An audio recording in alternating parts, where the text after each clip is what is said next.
You just woke up to say today and chose violence. Is that what's going on? Is that what's going on? Daylight savings makes me angry. That's fair. Hello, everybody, and welcome to the Nen Show Podcast. This is Craftsdwarf with co-host Mathwiz and Toe. Say hello, Mathwiz. Abolish daylight savings, IMO. Yeah, it kind of fucked up our mornings. So I mean, I'm glad to be recording. Like, that is obviously not a problem, but it's just around that, it's little. Anyway. Yeah, no. The good thing is that we're talking about Boruto, which is cool. Yes. So before we get to Boruto. So Magi I always think of it as Magi Labyrinth of Magic because I'm pretty sure my first exposure was the anime and that was the subtitle I was familiar with. But the manga is just called Magi, and so we will be reading that with Sinbad next time. Dragon Ball Super is still at an intermission point where it's like I don't know where I would divide like the following up the old material and getting into the new material for whatever the next arc is going to be. And I didn't even think about it before saying it. Obviously, The other issue of Dragon Ball Super is that this is the first episode we're recording after the announcement of the death of Akira Toriyama. So, obviously, like, I feel like it's at the point where Dragon Ball could continue without him, because, if anything, like, Berserk was in a more precarious spot, yet it found a way to continue, where Toriyama's been having this sort of gradual moving away from direct involvement anyway. So, I don't know what's going to happen with Super. Maybe it'll end. Maybe it's going to continue. But at the very least, our discussion will not continue for the time being because I want to see what happens. So that was already in the plan before the news dropped. Just explaining that. As for Magi, last time I read it, it was actually after we'd started the Nen Show. So as I was reading it in Sinbad, I was keeping track of, like, where the arc divisions might be for the Nen Show readings. So I already have a reading list, basically, and it's I think it's pretty solid. We'll basically be reading the first 3 parts of Magi, and then we'll be alternating the 3 parts of Sinbad and the last 2 parts of Magi until the ending. So we're starting with chapters 1 through 76 for Magi. That'll be our first reading. That'll be next time. That's our patron pick. So there we go. All right, so before we get to Boruto, we also have the 3 spin-off manga we read. Which one do you want to start with, Mathwiz? That's a good question, because, like, there's the one shot, which I feel like is the one that's the least associated with Boruto at the moment. Basically, it has nothing to do with Boruto. Actually, I'd say none of them do, really. Except the only difference is that Mirai's story and the Sasuke story take place, like, after Boruto would have been, like, Sarada is mentioned. Boruto shows up in like a couple parts of the Konoha story. So it's like with the Whorl Within the Spiral, it's like it's a prequel, so it has nothing to do with Boruto. But I still figured we'd talk about it because it is some of the only, like, it's basically these 3 stories are the only other manga content that's come out of this, like, world since the start of Boruto. So 2 of them, Sasuke's story and Konoha's story, were adapted in the Boruto anime, though they were written as light novels before or earlier than that. So they themselves are adaptations. And there are a couple changes in from adaptation to both, like, anime and manga. Like, I haven't read the original novels, but I have seen the anime versions, and I can think of at least 1 or 2 differences. And I'm sure if I compared them side by side, there'd be even more.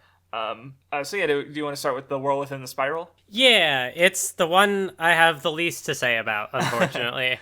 Yeah, I mean, I think it's really good. I think, what it adds to Minato and Kushine's relationship is good.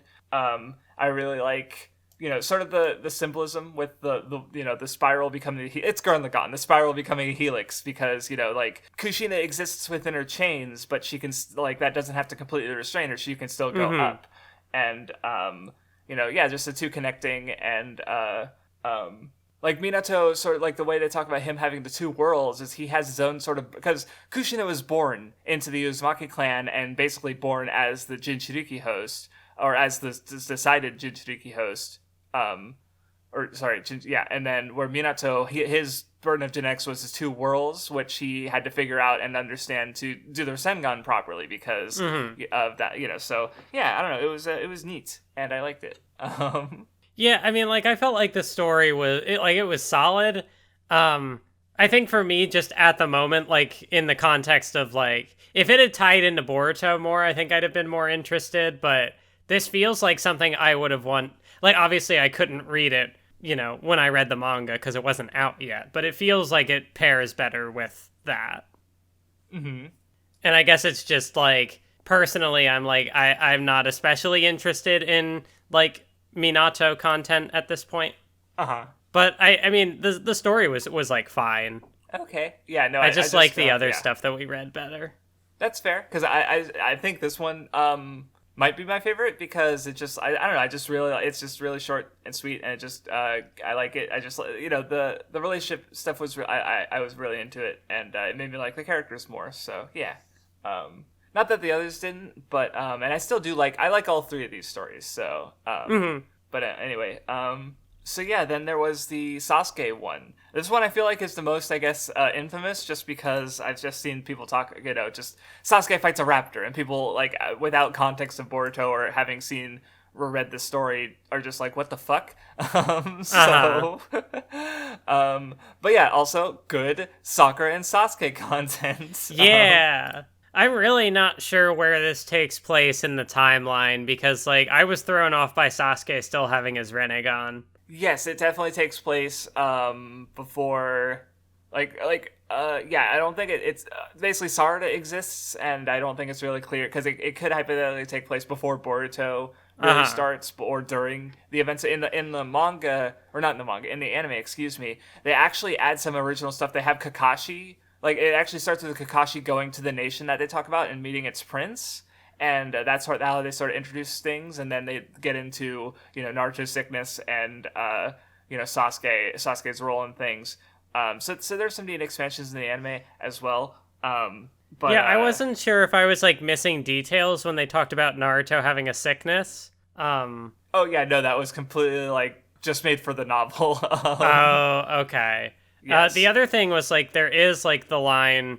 Actually, no, I'm thinking of the Steam Ninja Scrolls, where there's Kakashi and Naruto have a brief phone call, and it's they're talking about something in a little detail, but I assume it's a reference to some other event that happened in either the anime or the novel. Yeah. That's right. Because that's thank you for reminding me, because these two there was two batches of novels that these two stories are a part of. And there would have been stories that weren't that I haven't seen necessarily because they weren't adapted. I haven't done a full look through of what light novels are there, in which because I know some other novels have been adapted. I saw the last 20 or so episodes of the Naruto Shippuden anime, and there were some other there was at least one other light novel adaptation in there. And I think I've heard did you ever get to the Parent Day episodes in Boruto? I saw one or two of them. I remember the one with Sai and Inojin. Yeah, because I'm thinking no, there's a specific trilogy of episodes that involves parent-child relationships. I think. Probably not then. Okay, because maybe I misheard or misremembering, mixing stuff up, but I believe those might also be an adaptation of a light novel, just a more of an anthology thing of just here's these three parent child, because it was Naruto and Himawari, Choji and Chocho, and then Sasuke and Sarada. So basically there's a whole bunch of light novels, and I don't know what content was adapted into other forms, except for these two. So yeah, I didn't think about that, and how maybe that is a reference to the events of another light novel written by the same person, just taking place at a similar time, but with different characters, right? So which obviously we wouldn't have gotten privy to. Yeah, it looks like they're episodes 93 to 95, and I'm at 87. Right. So you're almost there. I am getting back into the anime though. So yeah, maybe by the time we get to the part 2 discussion, I'll have more to. Which we will. Oh boy. We'll talk about that. But yeah, I like the Sasuke story. How did you feel about it? Yeah, I feel like the fights were interesting, that there's just they called them dragons, but they're dinosaurs. I think the real highlight of this for me was just a lot of really good Sasuke and Sasuke and Sakura content. Yes.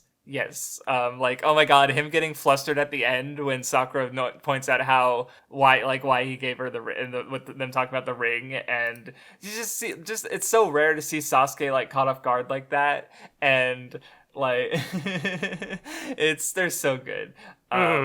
And even just like extra Sakura, like I like the Sakura with her talking about how she got good at gambling, specifically getting draws because of Tsunade, where it's like, and just like that's such a good detail. And even like, Sasuke could have just figured it out that like gotten through, this himself, but like, Sakura contributed in her own ways, and it was able to like do it easier in some ways. So it's like, yeah, good. Yeah, and I also there were certain things about the setting of this one that I really, or the set pieces, like, like, Sasuke like infiltrating the prison, but then like the characters were like offhand talking about a nurse, and I'm like, is it Sakura? And yeah, so they were kind of able to work together, but like using their own strengths. And yeah, like you mentioned, the stuff with the gambling was a really good detail. Trying to think of, I'm not remembering any other specifics off the top of my head, but it was just very, very cute and good. Oh, the other thing I wanted to mention was when the old guy like saw Sasuke staring out the window, and then like later Sakura sat in that seat, and the person was able to guess like, oh, you two are together because Sasuke was looking out at the tree looking for the Sakura petals or maybe they weren't. They were like cherry blossoms, but I don't think they were necessarily Sakura petals. Mm-hmm. Yeah, but still the connection was there for sure. And I also like when Sasuke first gives Sakura the ring, like he just she's just losing her fucking mind. Yeah. And like just melting, and Sasuke's just Sasuke, and it's just like they have I like their dynamic, and it's definitely I would have loved to see, because I remember when we read Naruto and discussed it was definitely like, their relationship, the idea of their relationship is interesting, but there's just so much missing that it's just kind of like it ends up being kind of weird, and like here's more of that, here's more of their dynamic, and it's like, yeah, this is good, this is what I want, give it to me. Because it's like in Naruto it's very like one-sided in a way that like Sasuke does care about Sakura, but he just like cuts off all connections to his comrades outside of Naruto, who just is just clinging on. So it's like we don't really get a lot of moments between, like we don't get many intimate moments between the two of them where they're like on the same page. So getting that content in Boruto is very, very good. Yes, very much agree. Yeah, and also I think I mentioned this to you before, and we probably talked about it during Wano, but I think the name for the word for dinosaur is Kyoryu, which has the same like Ryu as dragon basically. So that's why they're often they're often translated as dragon. Probably because like in some cases like One Piece, where there are literal dragons in the setting, like they're close enough that they're just considered the same like species basically. Okay. So where in reality we have to distinguish them because dinosaurs are real and dragons are unfortunately or fortunately not real, depending on how you want to look at it. So yeah, that's that just explain why that choice is being made. I think also the mechanic with like the glass eyes yes. was interesting, because I feel like it also ties into the whole like Boruto very much continues the theme of like ninjas as tools versus being like people, and then like adding on to that with like ninja tools. So having like this like, what's the other word for inorganic? Like manufactured, artificial way to like counter like ninjutsu and stuff is interesting. Yeah, though actually, I think I brought it up to you before, but interesting change that the anime makes is it gives him cyber eyes with a blind spot instead, which I remember just watching and thinking like, that's kind of odd. because he still needs to like sneak around him in this where he's disguised as the staff. But like they basically by making him cyber eyes, I guess they're connecting it. Well, even then that maybe doesn't make the country's supposed to be isolated. So yeah, now I'm thinking about more. And it's like I'll maybe you'll come up with a different takeaway when you watch it. But like think back, it's like no, that's even weirder than I thought it was because like I thought because Boruto has a lot of like cyber ninja tools and stuff and more advanced technology. So I thought it made sense to match it more to Boruto being an adaptation that's within the Boruto anime. But now I'm thinking about it's like maybe that was a weird choice. More so than I thought it was. Yeah, I'll let you think see what you what you have to say because you're a ways off from that. Because the other interesting thing about that it being adapted into Boruto is it happened at the same time that it was running in the manga, where the Mirai story was adapted in the Boruto anime like a good few like months to maybe even a year before because the two manga adaptations of these two arcs came out were running at the same time. But in Boruto they were separated by a good bunch of episodes. So yeah, especially because like I knew that this was the last thing that gets adapted into the Boruto anime, and I know that the arc that we're reading in the main manga isn't in the anime yet. So like at least I think so. Oh yeah, so okay, basically where the anime ends, Boruto is killed by Kawaki, and that happens with Momoshiki. Oh. And then like they sort of like because after that they break up, they go back to Konoha, and they sort of like talk about the fallout a bit, and then there's a scene with Boruto and Kawaki talking on the ninja heads, the statues, and they that's basically where it ends. That's where the anime ends because again there was production issues as I understand it, so they weren't quite able to. They got about like halfway through, pretty much, which is really unfortunate because they were so fucking close to such a good fucking cliffhanger. So like whenever they start again, it's gonna be like okay, we get to the cliffhanger, and because especially just think about how the anime adapts stuff. Like I've talked about how like they adapted like Kurama's death, right? Because they like I when I was reading it, I was just envisioning like how they could use flashback to really add to this moment, and I'm be like, I was just like, oh my god, I need to see this animated. Holy shit! But we'll talk about the ending of this reading because holy shit. So before we get there, did you have any more to say on the Sasuke story? Shall we go to Mirai's Konoha's story, the Steam Ninja Scrolls? Yeah, I feel like with the Sasuke story, it's another one where like I have a little more to say than like the Minato one, but I still feel like my understanding of it maybe isn't as strong as it could be. But like the Mirai story, that was I think I don't know, like the actual Boruto reading was really good too, but out of the side content, by far I enjoyed the Mirai one the most. Yeah, no, that's fair, because Mirai is... so you have gotten the episode... No, you must have, where Boruto fights Mirai because they want to get the Team 7 name, and they have to like fight their way. So you've seen at least that content. Because that obviously was not in the manga.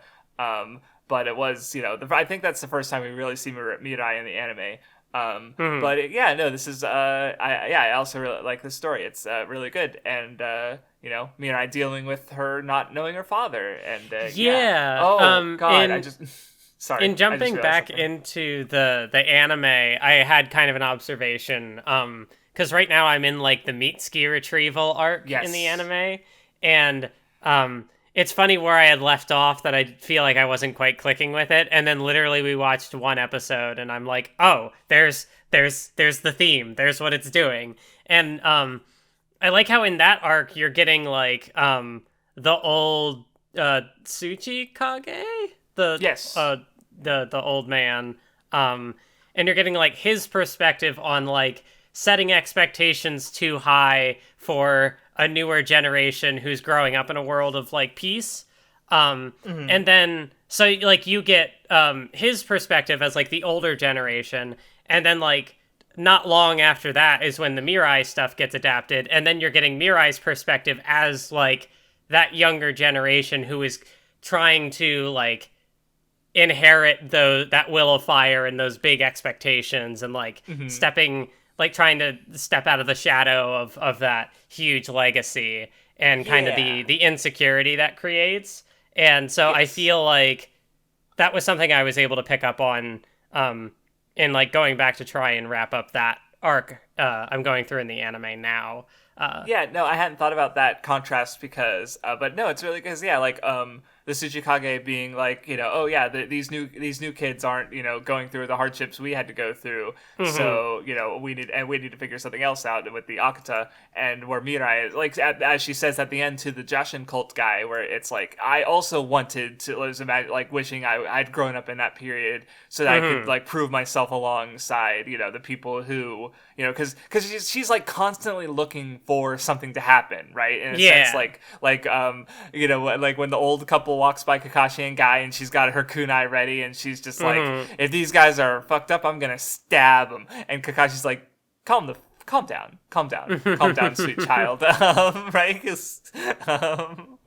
And just the way that it goes through all these like relatively silly conflicts in some ways, but not with the climax as much, but her just like doing things her way, like inheriting her parents, like using she's using Asuma's wind, exact same weapons, and some illusion magic like kurenai, or illusion jutsu. That reminds me of like in the last arc of Boruto we had read, where you get like Sarada doing the Chidori and Kawaki doing the shadow clone jutsu, like all these older tech, and even like the callbacks to characters in Naruto, be it like what the anime does, kind of expanding on you get like Kagura, or is it Yagura's the older one, I think, like just characters calling back to little details in Naruto. And it's like, it's fan service, but it's also like it's a next generation story. So like even in this conflict, getting like Mirai going up against like a student or what's like a worshiper of Hidan, and then like pitting them against each other. It's a very compelling conflict. Yeah, because I think the way the reason it works is because it's not like superficial or surface level, right? It's very much like the fact that we're going through this next generation story, like whenever Mirai's on screen, we're inherent like she's the only reason she's like we're seeing as a character is she's Asuma and Kurenai's child. Yeah, right? So people are constantly bringing that up. They use what the audience is going to be thinking of, like we're just thinking of her in the relationship of her parents because that's who she is. That's also her conflict. Like that is what she has to deal with as the child of an important ninja who died, like, and his death was a major part of Naruto, right? Like especially for Shikamaru, who's a very popular character, right? So I just think it's a really good decision to work that into the conflict, and it's good, and very nice. I also appreciated the little brief cameo in chapter 1 of no, why am I forgetting her name? Sumire, her squad, like they're doing like the basic like, oh, we gotta find the stray cat mission, and Mirai just kind of sees them doing that. Very good. I love also in this reading that Kakashi and Guy really are just like an old married couple. They're so funny. Just like the way, they're constant, like Guy just trying to be competitive, and they even go into them a little bit, I think, with mentioning how just like because Guy, maybe I think it's a different scene, but Guy's still being injured and stuff, and Kakashi thinking about that, I guess, but they're very nice. I feel like this part of why this story resonates with me a lot as well is because it feels very representative of a lot of what the Boruto anime does well, and what the series maybe gets criticism for in regards to the anime. That like, because they are living in a world of peace, so like Mirai could kind of be like some of those viewers who are like looking for big action to happen. And so when more like slice of life kind of down to earth conflicts happen, it's like, well, this isn't Naruto. This isn't what I'm here for. And it's like, it's not Naruto. and like the way that that plays out in this Mirai story, where like she's constantly looking for some big fight to happen, and even in like the end of chapter 1, start of chapter 2, where it's established like they're going to the land where her father was killed, so it has this big like stakes set up at the beginning. But then most of that time is spent like there's the episode with the cat and dog springs, which feels very like, it reminds me of like the Great Divide in Avatar. Yes, I hadn't thought about it, but at the moment you brought that up, I'm like, oh my god, yeah, that makes sense. I also like the one with Choji because it just like the way, because it's like, oh, like they just just have some really cool panels of her making potato chips, but then the way they connect like Choji's perspective on Asuma and like going and explaining that to Mirai and seeing like everyone seeing the ways that she's similar to her dad even though she never met him, it was a good chapter. And also the way it starts where she's like getting excited about maybe meeting Sasuke, and it's like, nope, it's not Sasuke, it's me, Choji. Yeah. That was funny. I also like the through line with Shikamaru sort of passing down the lesson he learned from Asuma about like the shogi pieces and like what does the king represent, and Mirai having to kind of learn that same lesson. Yes, and of course, what's also nice about it is that if you hadn't, I feel like the story works to a degree that even if you haven't read Naruto, right? Like because I think there's a level at which like obviously because some people have watched Boruto not having gone through the original Naruto just because like new thing, right? And so I was just thinking about how like just getting that like because they don't explain that until the very end, and when Mirai gets it, and it connects to her name, of course, Mirai meaning future, so yeah, it's nice, it's a good, they're all good, all these stories are good. I even like there's just a lot of goofy moments in this as well, like Kakashi going up to like the tree, and it's like, oh, it's a sacred spot, and like he's so emotional, and it's like something from the movie adaptation of Make Out Paradise, and Mirai's just like, what is that? And it's like, oh, so it's just a silly book, and it's like, no, it's actually really important. And she's like, oh, can I read it then? And they're like, no, you're too young. So it's like, even when she's trying to think outside the box, it's still like not quite, it's like Kakashi and Guy are also just goofballs. But yeah, and also I mentioned like the insecurity of like trying to meet high expectations, that like Mirai is very often thinking like, am I not good enough? Like, and what I really liked with her trying to like, it kind of felt in a way like, because everyone saw her as everyone is always saying like, oh, you're just like Asuma, you're just like her and I. And she kind of has that feeling of like, no, I'm doing it because I'm me. But it's also like she very often, it feels like she tries to do things by the book and like, tries to be like the ideal shinobi. But, this reading is her kind of, and why she doesn't feel good enough is because like she's trying to fill a role that like isn't necessarily what she should be. Mm-hmm. Yeah. Because the way that she uses genjutsu in the fight against the Jashin worshiper, which obviously like Asuma never would have been, like he's genjutsu isn't his forte, right? Like she's able to overcome the conflict because she is Mirai, not just because she's Asuma or because she's Kurenai's daughter, or right? Like she's both of them, but both of their children, but also herself, and it's really cool. I also thought that this reading did a very good job with, like, cameos from old Naruto characters, like Kiba showing up in the dog and cat spring conflict, and of course he's like, I like dogs.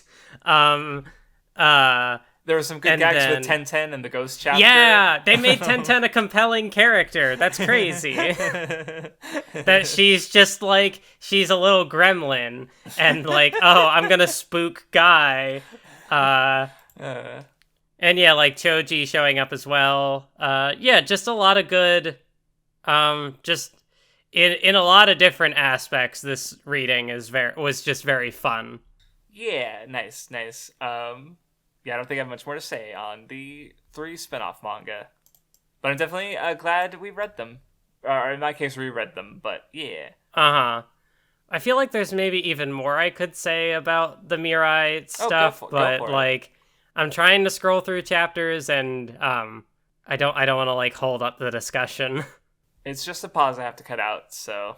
I mean, obviously, like the moment of her channeling, we already kind of talked about it, like her channeling Asuma's like wind style was very good. And yeah, maybe part of why I like this reading is because the structure of it is so like, they're trying to get Mirai to relax more and try to, be herself and not necessarily like, but what like part of it is also her learning that like, yes, she is she is able to inherit the legacy and like skills of Kurenai and Asuma, while not like being beholden to it.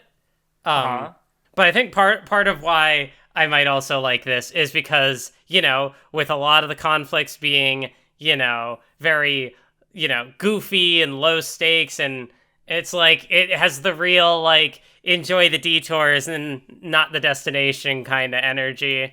Yes, because obviously Mirai is so focused on proving herself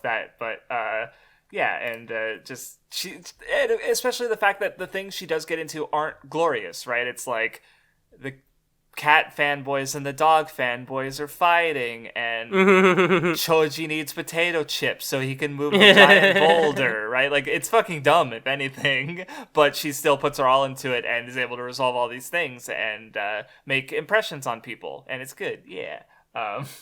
Oh, right, yeah. Also, the, you mentioned, I don't remember the character's name, but him trying to be like Hidan. And he has Ryuki, I think I wrote it down. Okay. Ryuki, yeah. Ryuki, he has that line, like, this current era is just something tacked on to the end of a truly glorious age. And it's like, on the one hand, you could look at that through the narrative itself, like, with Mirai kind of coming into her own, going up against a character who is kind of just trying to be, something good from the past and trying to recapture that. Right, he's being completely different to them and not looking at his own individuality, or, where that's what Mirai has to recognize of who she is, where he is just completely trying to copy the past, basically. Yeah, but then you can also read that on a metatextual level that, like, some people don't like Boruto because, like, oh, Naruto is a complete story, and, like, Boruto can't be as good as Naruto because of this thing I don't like, or this thing I don't like. And so, like, reading it on a metatextual level, it's like, no, Boruto is, while it's also inheriting some of the ideas of Naruto and continuing to run with it, it's also doing its own things and has its own characters to explore, and they're not just carbon copies of their parents. And it's like they can inherit that legacy without just being those characters. Right. For sure. Wait, so that in the Boruto manga doesn't always come off as well, because, like, a lot of the side characters don't really get a lot to work with in the manga. No. But, someone like Shikadai, for example, the anime does a very good job at establishing that he is not like Shikamaru, which is so important because he, more so than like any of the other kids, looks like Shikamaru just visually. Like, if you look at Shikadai, it's like, if you squint your eyes too hard, he looks more like young Shikamaru, huh? What are you doing here, right? But like, more so, like, again, more so than any other character in Boruto. But the fact that he does have his own stuff going on, and I remember liking the Byakuya Gang arc because of the way it like explores his character. Yeah. I think I've seen that arc. You should Is have. it the one where they fight on a train? Yes, it was where he meets a guy and who turns out to be one of the bandits, and they sort of connect, but also, serves as a window to show how like privileged Shikadai is. And that arc is really good. I also just remembered Naruto just flying in at the end and just destroying the guy. Which is realistically how all the conflicts should end until the Ishiki stuff, because now Naruto can't do that anymore. I mean, I'm glad that they don't end that way, but it's just like, that's just how strong he is. So, yeah. And, one last detail I can mention about the Mirai reading is just that she's a disaster as well. And, like... Girl failure. She has that interaction with Shikamaru at the end where, like, oh, yeah, the king is the future. And it's like, that's why Asuma named you Mirai. And she's like, oh, really? And he's like, you didn't know that? And she's like, yeah, I knew, kinda. Yes. Very fun. What chapter does our reading for Boruto start on again? 56. 56. Okay. So, yeah, to give my general thoughts on the reading is partially probably because I'd seen half the arc already. Though, like, maybe because I didn't complete it. Because, like, obviously when we went back through, like, the Kawaki Ishiki's vessel stuff, like, I had the complete arc in mind, so I knew where it was going. So I was still engaged seeing, what was the changes and stuff, but also knowing where it was going. Or for some reason, I wasn't super engaged with this reading until, like, towards the end. When I was getting, not just getting more new content, but also just, like, seeing not only where Boruto is going after this, but also what it's all fucking been building up to.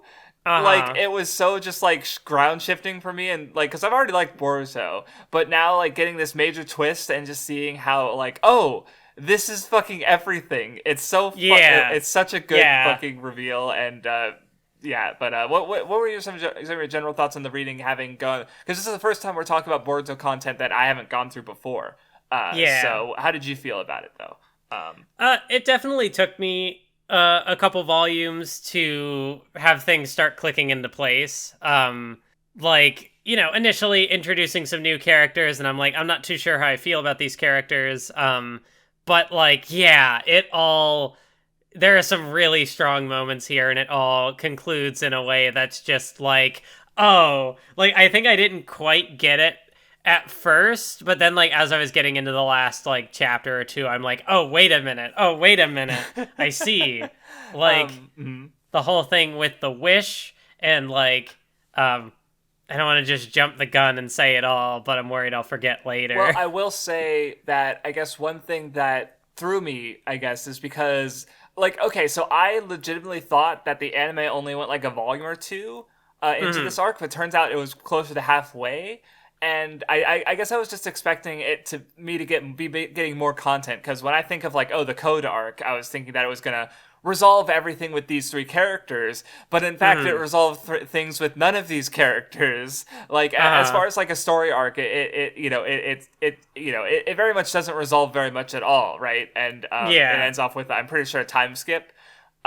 Is what I've taken. We're both going to read 2 Blue Vortex after this, so I read the first chapter just because I couldn't help myself. Makes sense.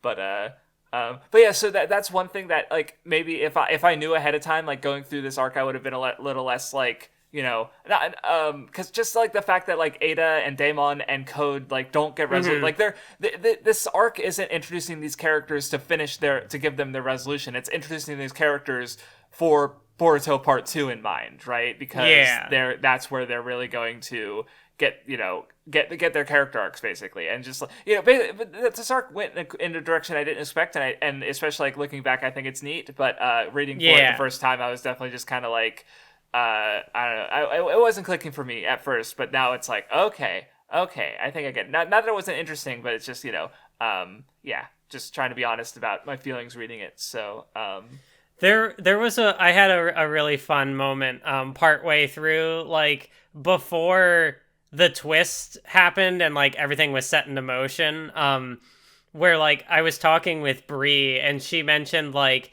being spoiled on some character deaths, which is unfortunate, but I was thinking about Naruto and like, oh, I think it feels pretty obvious from the premise that like Naruto's probably gonna die at some point, and then it's like, then I thought about the line again, like I'll send you where I sent the Hokage, and I'm like, wait a minute, he's got these powers. Wait, he might just literally send him somewhere, and then it happened, and I'm like, yo. Yeah, for sure. But before we get there, so we start off with some discussion. I like how Amado is just he's such a piece of shit, but Yeah. he's good. Like he's just like, oh yeah, if they torture me, I'm probably just gonna spill everything and unlock Code's powers. And they're like fucking Usopp type beat, and Shikamaru's just like, fine, Usopp we'll type protect you. Fuck. Yeah. Like, he's just. I had kind of an interesting observation with him once. What's her name? Ada. Yeah, Ada. Once Ada gets introduced, because like she obviously has the ability to charm people, but like Shikamaru has a brief interaction with Amado where he's like, "How did you survive? How did you get out of that?" And he's like, "Oh, I just talked." And like, even if it's not an innate ability he has, he does also have something kind of similar where he's just very good at logicking his way and like he's definitely got discussing like, his way out of a silver tongue, right? Like he's just very good at negotiation and diplomacy. Like the fact that when you put it that way, that's because he literally was on Jigen's side, defected to Konoha, was captured by like characters who have like Code in particular who has no reason to keep him alive, but then was able to renegotiate himself and Ada and Daimon back to Konoha, like with the fucking just rom-com premise of like, oh, you have to live with each other. Like, yeah. What the fuck did you do, Amado? It's so good, actually. Like, think about it again. It's like, that's really, really good. Like he was a character that I think kind of irritated me, like at the earlier end of the reading, but like, maybe it was just because I it's been a bit since we read the last stuff with him, because he created Kashin Koji, I think. Yes, that was Jiraiya. Yeah, he did. Yes, and I remember that being really interesting thematically. So like, I'm definitely interested in where his character goes, and like, if they did a reveal later that he actually does have some kind of ability that he just he hasn't told anyone about, it's like, I see it. It would be so in character, right? Of him, like, just the fact that how long he kept because he has the Kawaki stop code, basically, right? Like, he kept that to his chest. He's just that kind of character where maybe it's because I'm reading Bleach, but like he's slightly similar to Urahara in some ways of just being a very smart character who's sort of working with the ally. Obviously, Urahara is much like more good-natured overall and more of an ally, where Amado is. I could easily see him slipping back into an antagonist position just because it suits him, right? It's just Amado, especially getting his backstory this reading with his daughter and explaining like what his core motivation is, and just it's good. Code also offers some interesting things because like as they establish him, he's basically like he's also a child of Jigen in like just like Kawaki is, but sort of having Code wants to be hit the perfect vessel, but obviously he was a failure, so he only has the partial karma, and he resents Kawaki because Kawaki does have what he wants but doesn't accept it, right? So they just have a neat dynamic in that way. I also thought it was interesting that Sumire played a pretty big role in this reading. Maybe a more minor one, but she was involved. More so than any of the other, like, what I would call, like, Boruto anime side characters, right? Because it's like, because obviously, and I think my issue from the last reading carries over, where it's like, I like Sumire, but I like anime Sumire, where in the manga she's just kind of like there, and she likes Boruto. Like that doesn't, I like that comment doesn't have weight to me without thinking of her the fucking like Nue arc, right? Where it's like, Boruto literally like fucking saved her life from her fucking father, and I guess that's the other thing we didn't bring up, because between the last Boruto discussion and this one, you've actually gone through and seen Boruto more recently, right? Not all of it, but like 87 episodes, right? So you've actually not that I think you had watched at least some of that arc before, but now it's more fresh in your memory, I imagine.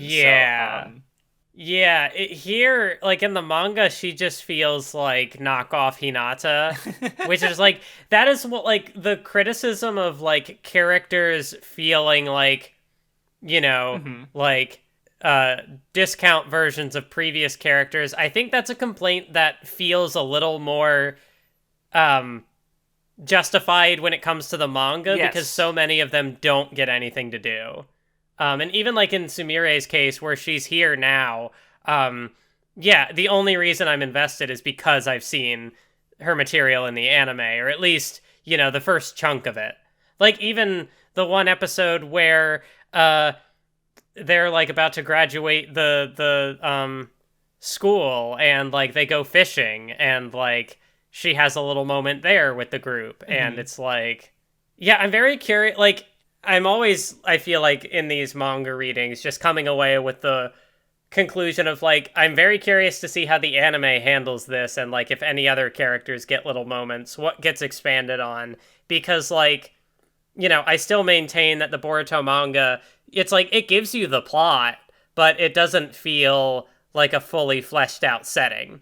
Yeah, for sure. No, because I was just thinking about how, like, because I had that same feeling of like, well, because as you were talking about, like, yeah, the characters just being feeling like yeah, knockoff Hinata, or like it's like when I think of like manga Inojin, it's like he's a guy who hangs around Shikamaru and Shikadai and Chocho, and he draws, right? Like he's Yeah. he's that like he's the only elements of him that are in the manga are just like derivative of Ino and Sai. Where obviously, if I think of the anime, I can think of like like I don't know how far you are into the Akata Mitsuki retrieval arc, but I Mm-hmm. like what Inojin gets in that arc, even though it's relatively small. It's also very much like unique to him, and it's something Yeah, and he's got the little goober with yeah, him. little friendo. He's little befriended little baby, and I like how that resolves, and it's good. And never mind the episode I brought up ages ago where him with him and his dad in the drawing, and it was like episode, in Yeah, where the, he's like, I don't want to draw. Like, I'm not, like, he lost his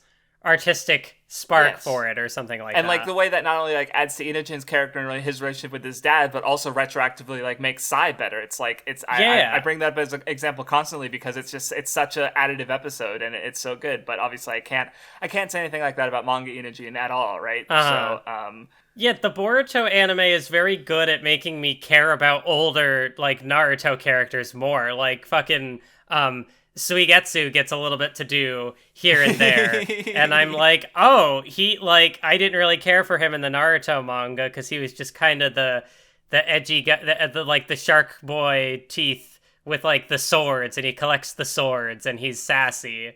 And it's like, I would have liked more out of him. And then going through Boruto, it's like, oh, okay, he pops up briefly in this arc, and how he ties into like the Scarlet Spring, where he sort of spills the beans like an idiot, like, oh, Karin might be your mom, and it's like, you dumbass. once you brought up Suigetsu, my thoughts jumped to Scarlet Spring because he's so fucking stupid. But yeah, one thing I will add about just more of a side note with the how I feel about the Boruto manga versus the anime. I feel like it's got kind of a shoe on the other foot moment because how Shapes talks about One Piece is he basically feels about the One Piece anime like I feel about the Boruto anime, where to him like it's so additive to the and that's fair. I just haven't like watched enough of the One Piece anime to say how I feel about that personally. But I feel more of just because like the manga is the part I love about One Piece. So whenever I feel him say that, there's just like that level of just like, aren't you dissing on the manga too much, maybe? But not that he doesn't like it, but maybe a little bit. So it's just a personal emotional thing I get because like the manga is what I love, and I don't have that connection to the anime. But I'm gonna watch One Piece and see how I feel having caught up to it all. But at least having watched Boruto and now read all of the Naruto Next Generations, like that's just how I feel. Where it's like this is neat, this is good and interesting, but God, I want to see how it gets animated because they do such a good job with the adaptation. It's wild. Yeah, I'm gonna at some point make like a big Talk No Jutsu style video on the Boruto anime, because there's just like so many little examples of things that I really like a number of characters from Naruto getting more to do. Like Shino. He's I like love the Shino teacher, and we get Sensei. like his insecurities about like trying to lead the students, and we see him like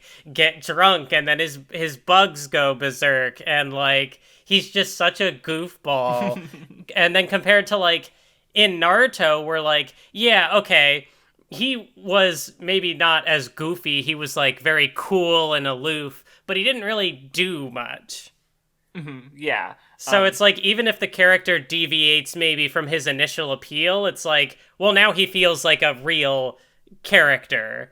Yes. And I wanted to add, basically, because originally I was going to do a Boruto video where it's like, here's my top 5 arcs. Okay, actually 6 arcs, because I can't choose between these two. Basically just, like, talking about, like, my favorite arcs from the Boruto anime, of which most of which are anime original.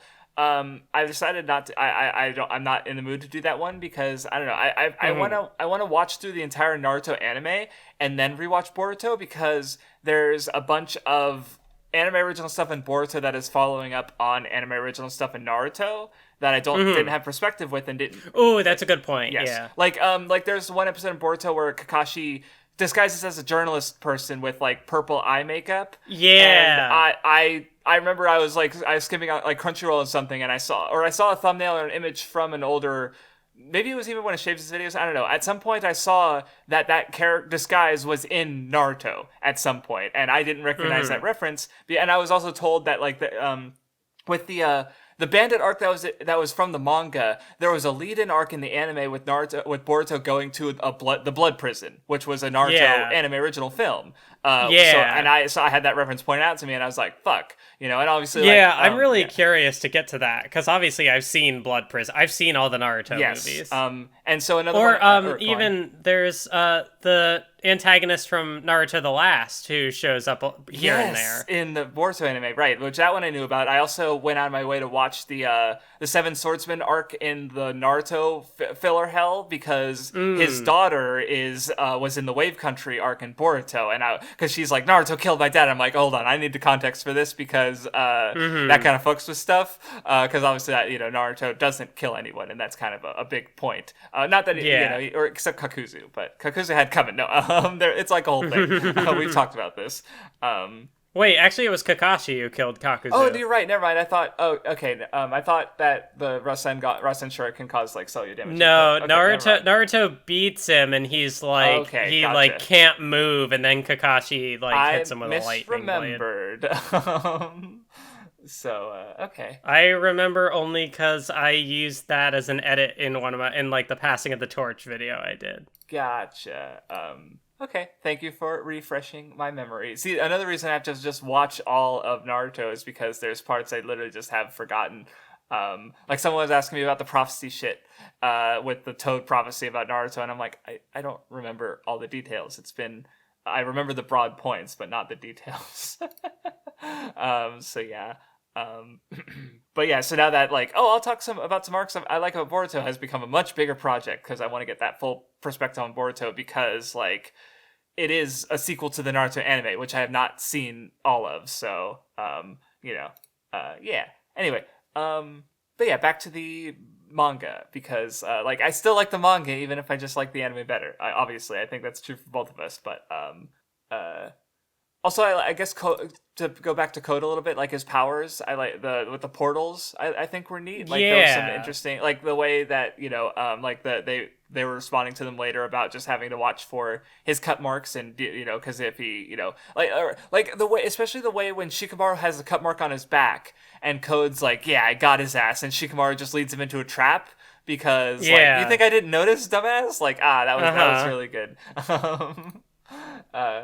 Yeah, it's interesting, because like the power system is starting to move away from chakra and ninjutsu and stuff like that.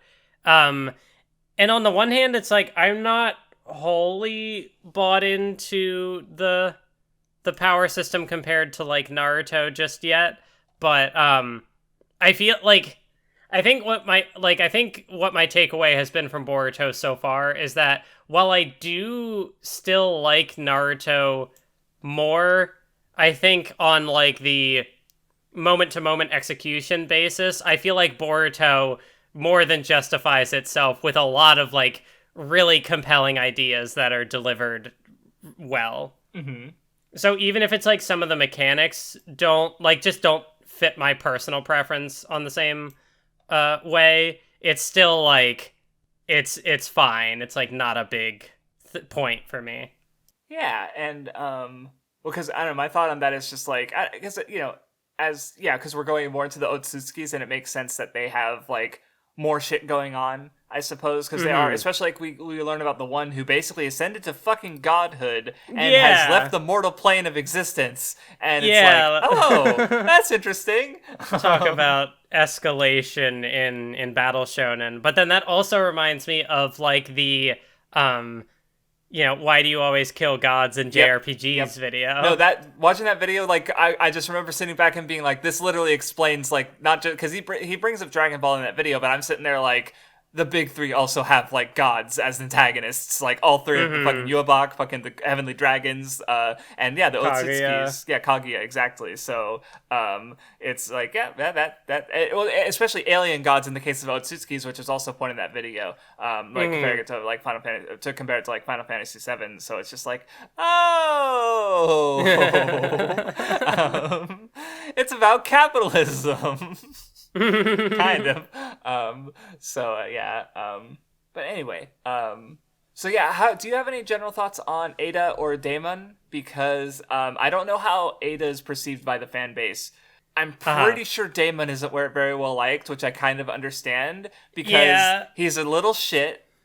And he's strong enough to back it up. So he's just got that energy of just like, you want to punch him in the face, but also he's literally stronger than Jigen, which means he's comparable to like fucking Naruto and Sasuke at their regular power. And it's like, oh, and he's just a child. So it's, actually, now I think about it, like, he's got all this power that he didn't earn, basically, and he has no idea what to do with it, pretty much. So it's like, he's a character I think could be interesting depending on how they handle him, but obviously at this point in the story, that's not what they've he's not the focus, I suppose. I think what's kind of interesting with those two, and I'm kind of only fully piecing it together now, because he's definitely he can be a bit annoying. Yes. But like for Ada, it's like her clairvoyance and like ability to charm people and omnipotence is like, these aren't things she asked for. They're kind of in some ways like, while they benefit her in some ways, they're also things that like make her life very dull, and she's like, oh, I can't, everyone falls in love with me, and so none of it's real. And so, like, I can't just have normal friends. Like, she's literally attracted to Kawaki and Boruto a bit because, like, she knows they're not into her, right? Yeah. Like, that's just, like, the way they'll just say things and she just starts fucking blushing it's good. I like Ada. I do, like, because, she is really powerful, but again, like you said, she did, just to compare it to the Mirai story again, it's like, she, she didn't ask to have all this power, right? So where it's like, I guess in that way she's like the opposite of Mirai and Ryuki, who is like sort of seeking that past glory and stuff. Where she doesn't want anything to do with it. If anything, she wants a quiet, normal life. She wants this era of peace, but she was born into it wrong, basically, because of Jigen and Ishiki. And kind of, I guess that sort of ties in with Kawaki a little bit too, and how like he has, like, a few lines, like, oh, the people who ever want something of me are all scum, and, like, I was never given an opportunity to live in a world of peace. I was always a tool, a weapon. But then also, like, with Daemon, how I think he could potentially tie into that is, like, yes, he's very overpowered, but it's, like, in a similar way to Ada, where her omnipotence makes it so, like, she can't live a normal life, and so it irritates her. For him, he has all this strength, but he never has like a fair opponent to really test it on. So he even has like the line at the end where they encounter Boruto, and he's like, hey, if you get stronger, come back and fight me, and hopefully we can have like an actual battle. That's right. I hadn't thought about that. How it's like, he's like that kind of like Kenpachi Hisoka character where he just wants a good fight, but also he's literally like he can't get, especially now that Sasuke and Naruto have lost their powers and fucking Ishiki's gone, right? Like he literally, like, there's no one in this world who can really challenge him.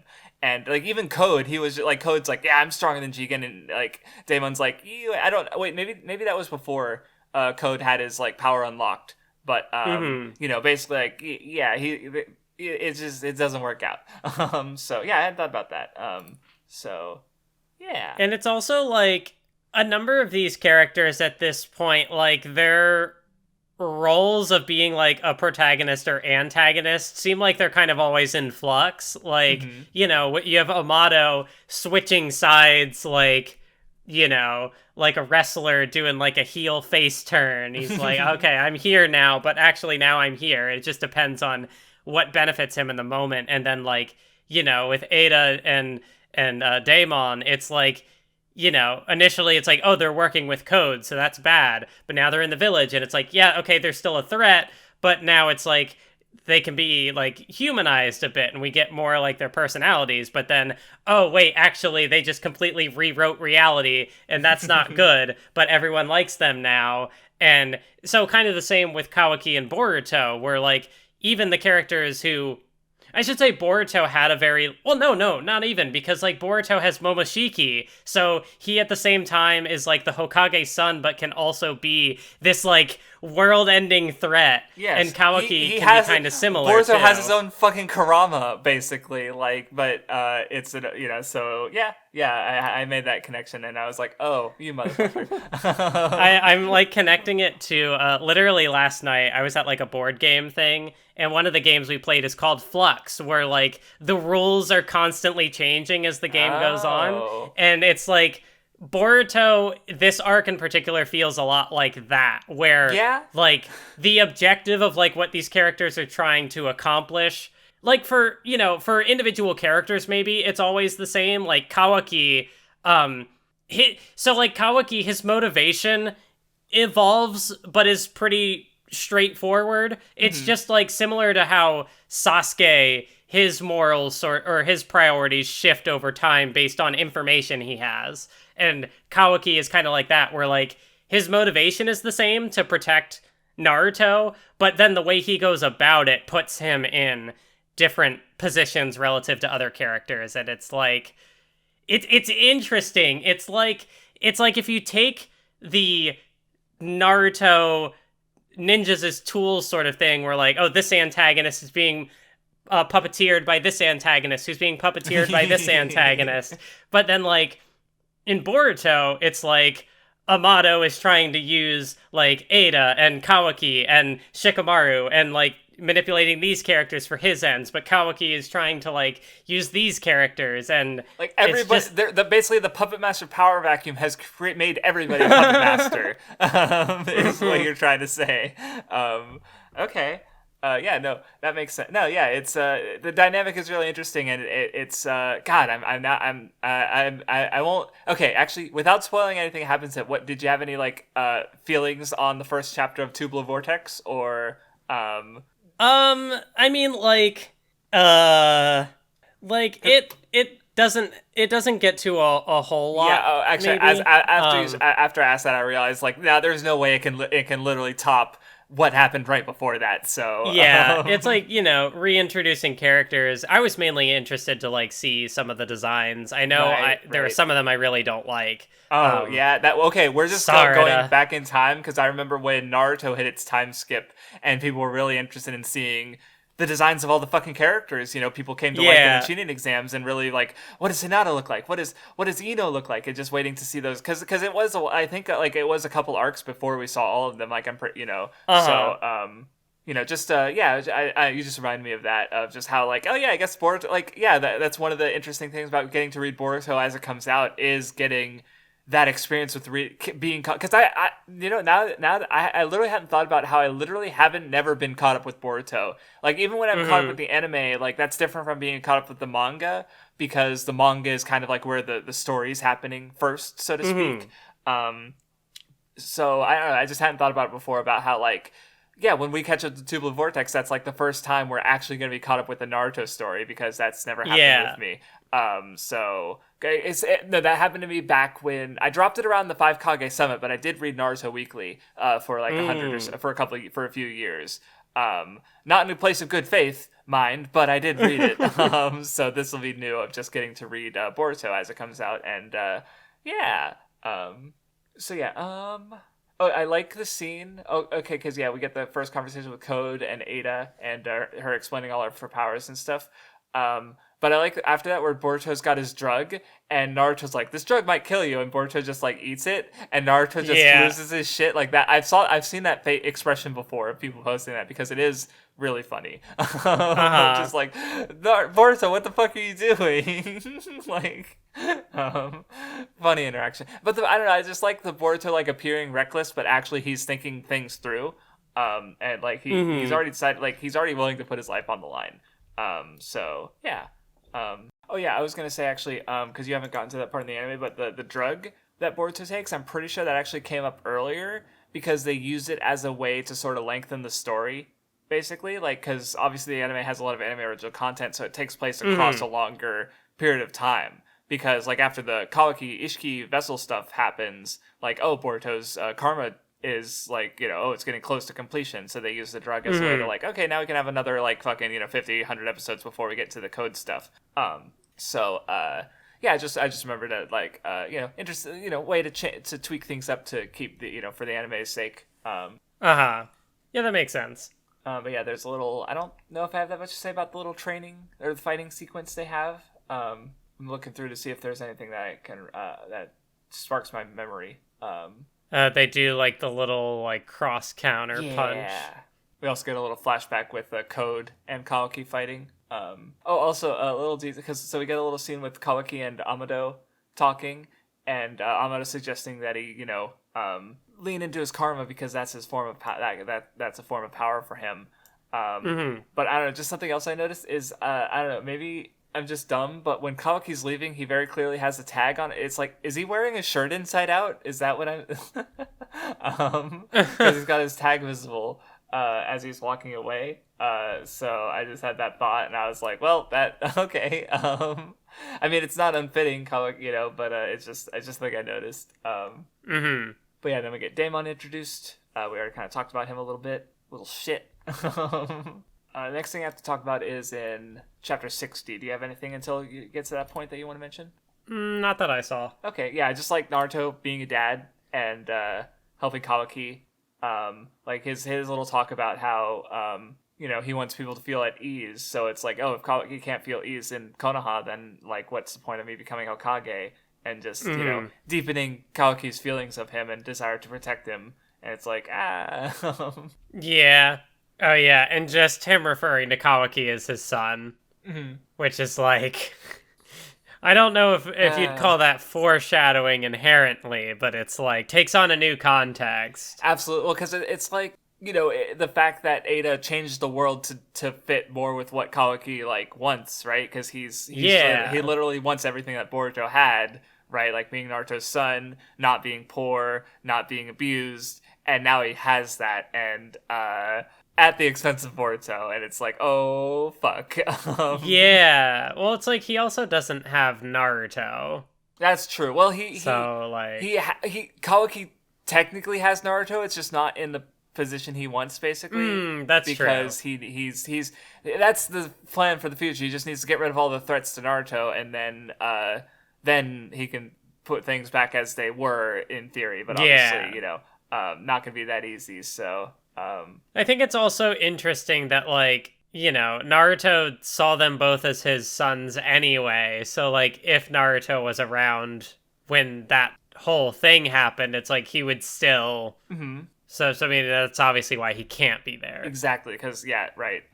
For some reason, this part I really remember from the anime with the shenanigans around, like, Kawaki hiding his chakra signature and escaping, and there's the sort of mechanics around that with the sensory guy who's just, like... completely out of his depth, just trying to watch Boruto and Kawaki because they could just, they get around him and end up separating so that they can deal with Code. Yeah, it's very like humorous that the way they cut to him, and then like after they're like, Kawaki's escaped, he's like, oh, Sir Kawaki's escaped. Yeah. But yeah, Kawaki faces off with Code, and Boruto jumps in a little after that. Yeah, it's really interesting, just like the the very clear, like, Naruto and Sasuke parallels, while also, you know, the conflict between Boruto and Kawaki is very different. But just like how Kawaki, similar to Sasuke after beating Itachi, was kind of willing to, or even maybe at sort of the part one fight with Naruto, where like he's willing to kind of throw everything he's known to this point away for the sake of fulfilling his goal. And like with Kawaki, it's kind of like his actions are counterintuitive to like living a peaceful life. He's the one who is largely like sabotaging the Leaf's plans to try and like, you know, like he's not doing what Naruto wants him to do, but he like is at a point where like, especially after this whole event with Code and Boruto and stuff, that like he doesn't care if Naruto wants what he's doing or not. It's just like he's so in his head, like he has his idea of how things should go, and he is just unwilling to take any other path at this point. Yeah, well, it's interesting just kind of compare, because again, you mentioned the Naruto Sasuke comparison, and you know Kawaki would be the one in the Sasuke position hypothetically, but also he's not like, he's acting purely for his own personal desires, right? Like he doesn't care about the world at all. Where Sasuke, you know, obviously his personal desires motivated him, but he was trying to cut himself off from everything at the end of Naruto, and like he was also trying to help the world in his own way by bearing sort of all of its darkness. But there was this personal contradiction, of course. So I don't know, it's just interesting that Kawaki is like hypothetically situated in the Sasuke position, but his motivation is completely different. Yeah. And of course, Boruto is seeking to be... Well, that's the thing that gets me about the way this part of the story ends, is because Boruto, like, obviously, like, Naruto ended with the idea of, like, having people connected, right, through chakra and all those bonds and stuff. So how does this reading end if not like Boruto losing basically all of his bonds, right? Like, if it were like, it's following up the story of Naruto, which was about enduring pain and hardship to keep your humanity while acting as a ninja, and then Boruto loses so much of that humanity just through Ada's memory fuckery, right? So he's like, he wanted to be like Sasuke, and now he's without desiring it, has become more like Sasuke by having all of those bonds cut away, right?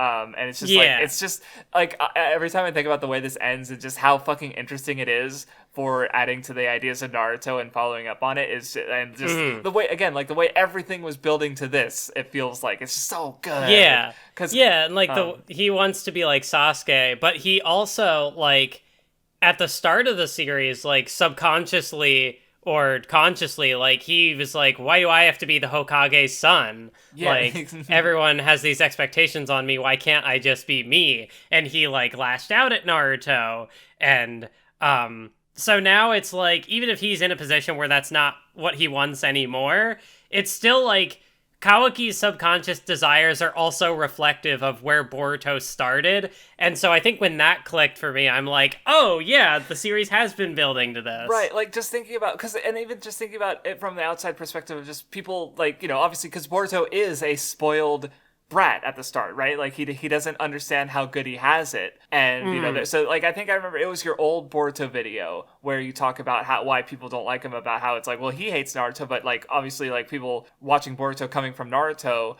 like, we know all of Naruto's struggle and journey that Boruto doesn't, and that's like what the movie is about, is him connecting and realizing, oh, this is the shit my dad's been through, and but now it's like, yeah, he's now that's all gone, and now he's lost all that privilege that he had before, and he's been put into Kawaki's shoes of being an outsider. Yeah, and it's really cool. What I also really like is that like, when all this happens and Momoshiki's trying to like drive him to despair, like, you've lost everything, let me take over and give up.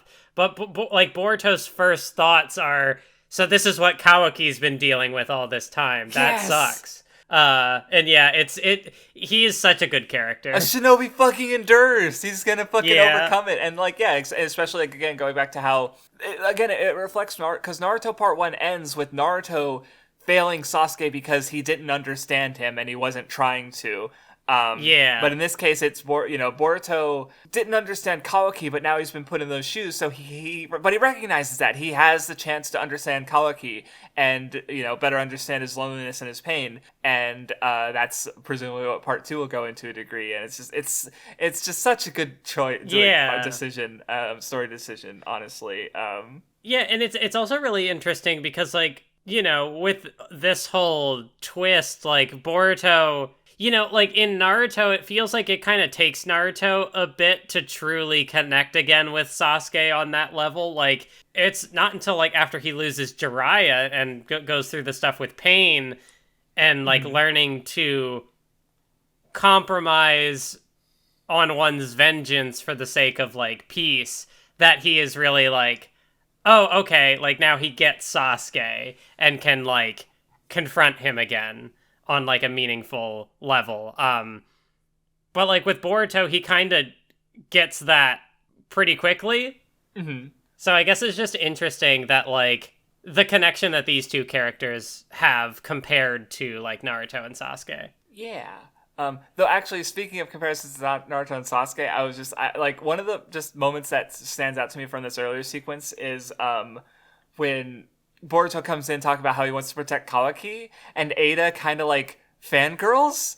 She's like, oh my god, that's so hot. And it made me think of just how obviously the Naruto Sasuke shipping and Fujoshi was a strong element, especially more so in Japan, I imagine. But and I was just thinking about how it's she kind of has a little moment of that where she's just seeing their relationship and being real kind of into that in a sense. But obviously kind of a dumb point, and she definitely doesn't really seem to feel love for Boruto in the same way, even though he's a potential candidate. But she's at least the fact that she's willing to let she's living with both of them, right? So and what I also thought was interesting at the end of the arc, she goes out to meet with Boruto and is just sort of hey, I'm sorry, I'm not gonna, she makes a deal with him because she recognizes that she kind of enabled Kawaki's self-hating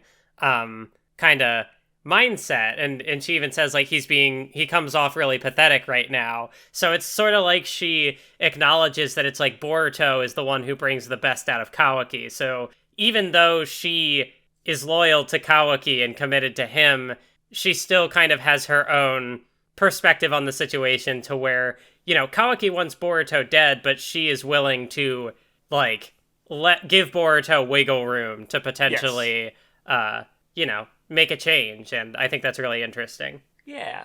I think Ada is a character that I'm appreciating a lot more on the discussion. Yeah, no, she's definitely for me, I definitely appreciated her more, reading through it, just especially seeing because I was even thinking when before when they took Amado, I was even thinking about how it's Ada, the fact that she wants to be with Kawaki is she doesn't have to work with Code, and in fact working with Code is antithetical to her desires.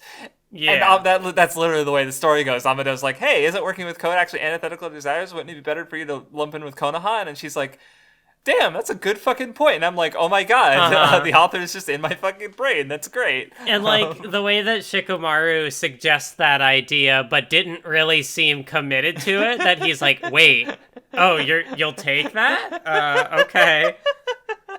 It's so that's what it's so funny to me, because it's not only does it I mean, I just like it as that it's such a good choice, because it's just the characters acting on their motivations in ways that are just sound and logical, even if maybe they aren't the most dramatic, right? Because I feel the story easily could have gone the way where it's Ada commits and her and Damon and Code fight Boruto and Kawaki, right? But it's nope, that's not the way it goes at all. And the fact that the setup is it's so awkward is the thing. It's but there, because I mentioned it's it's a rom-com setup, especially the panel where you have Ada and Sarada and Sumire lying in bed with each other holding pillows.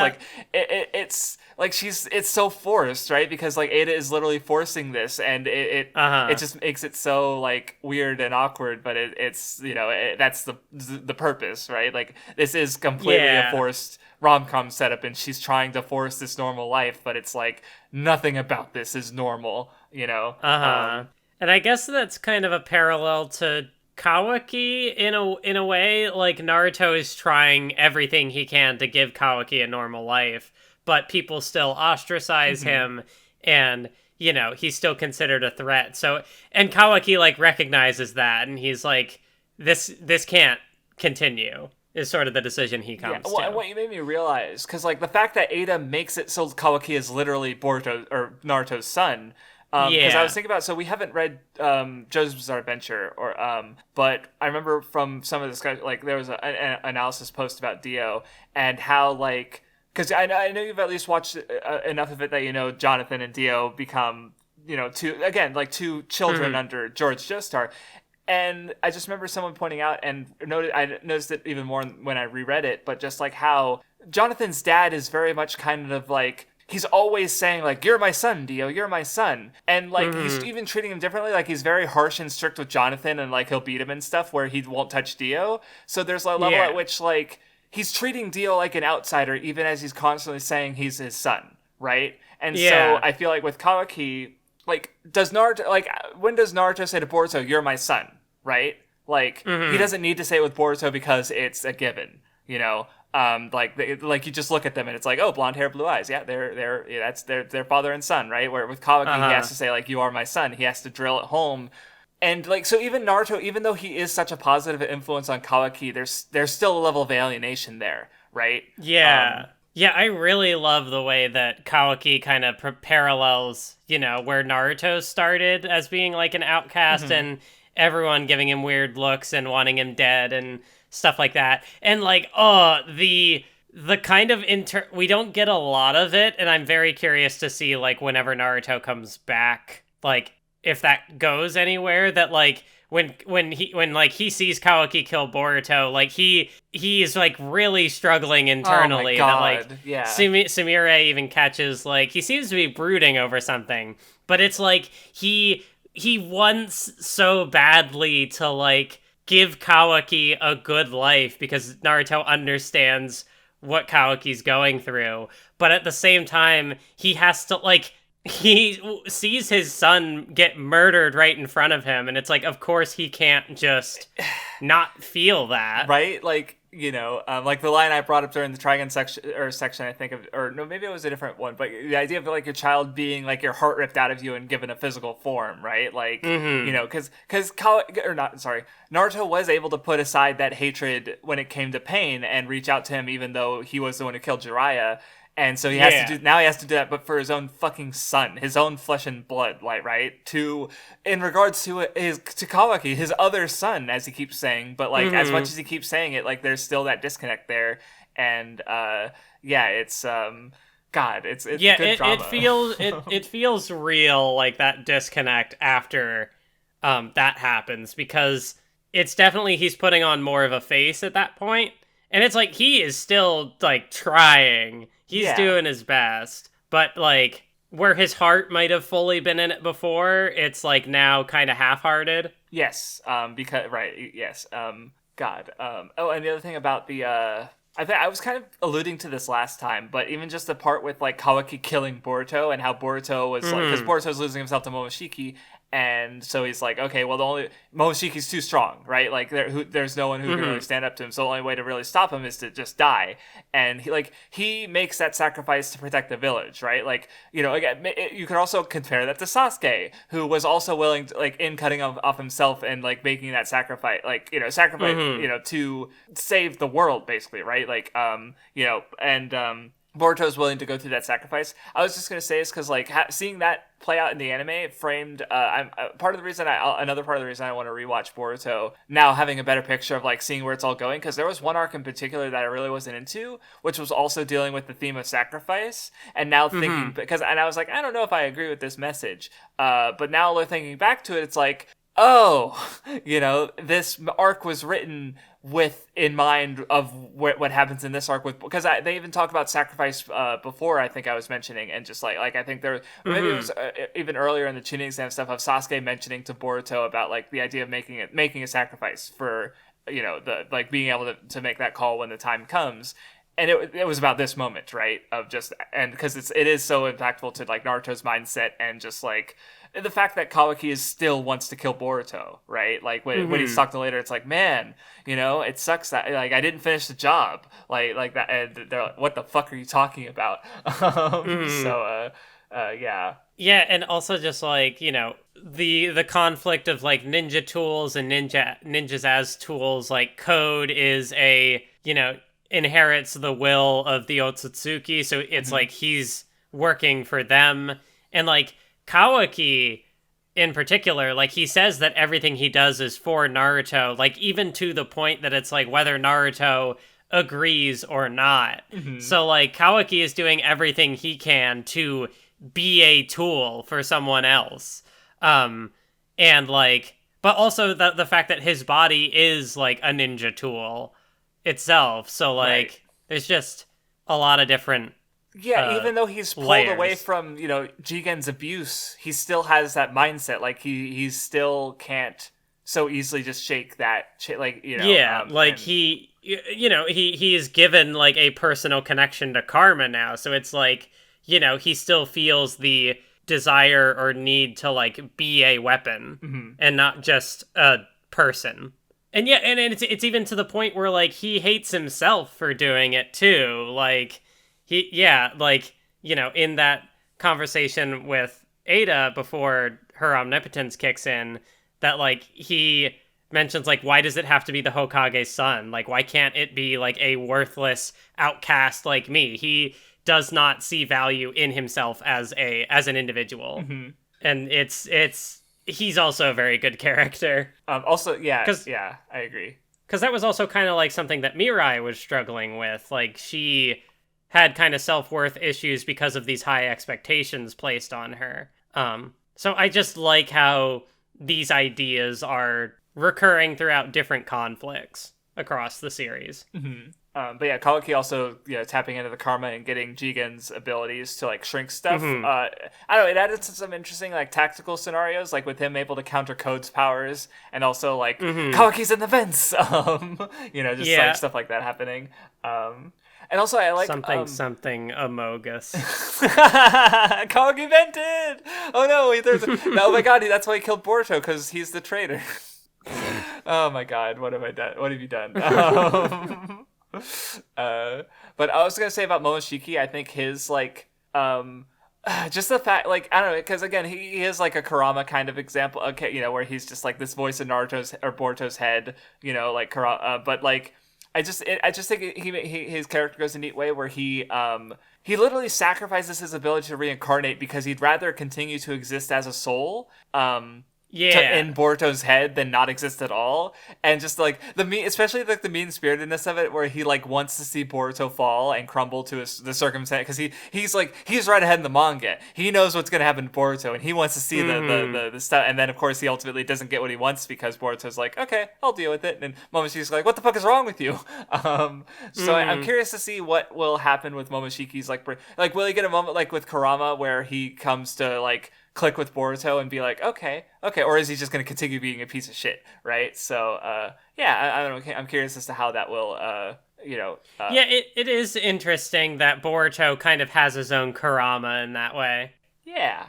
Like, now I'm like, oh god, is he somehow going to talk no jutsu Momoshiki and they're going to be allies in the future? Like, are we going to do that parallel? Yeah, because, like, there's still the threat of Momoshiki like taking over, right? So that can still happen, just like with Naruto and Kurama, right? But then hypothetically, if they work together, like Boruto can use like all of his abilities, and there's neat potentials going forward.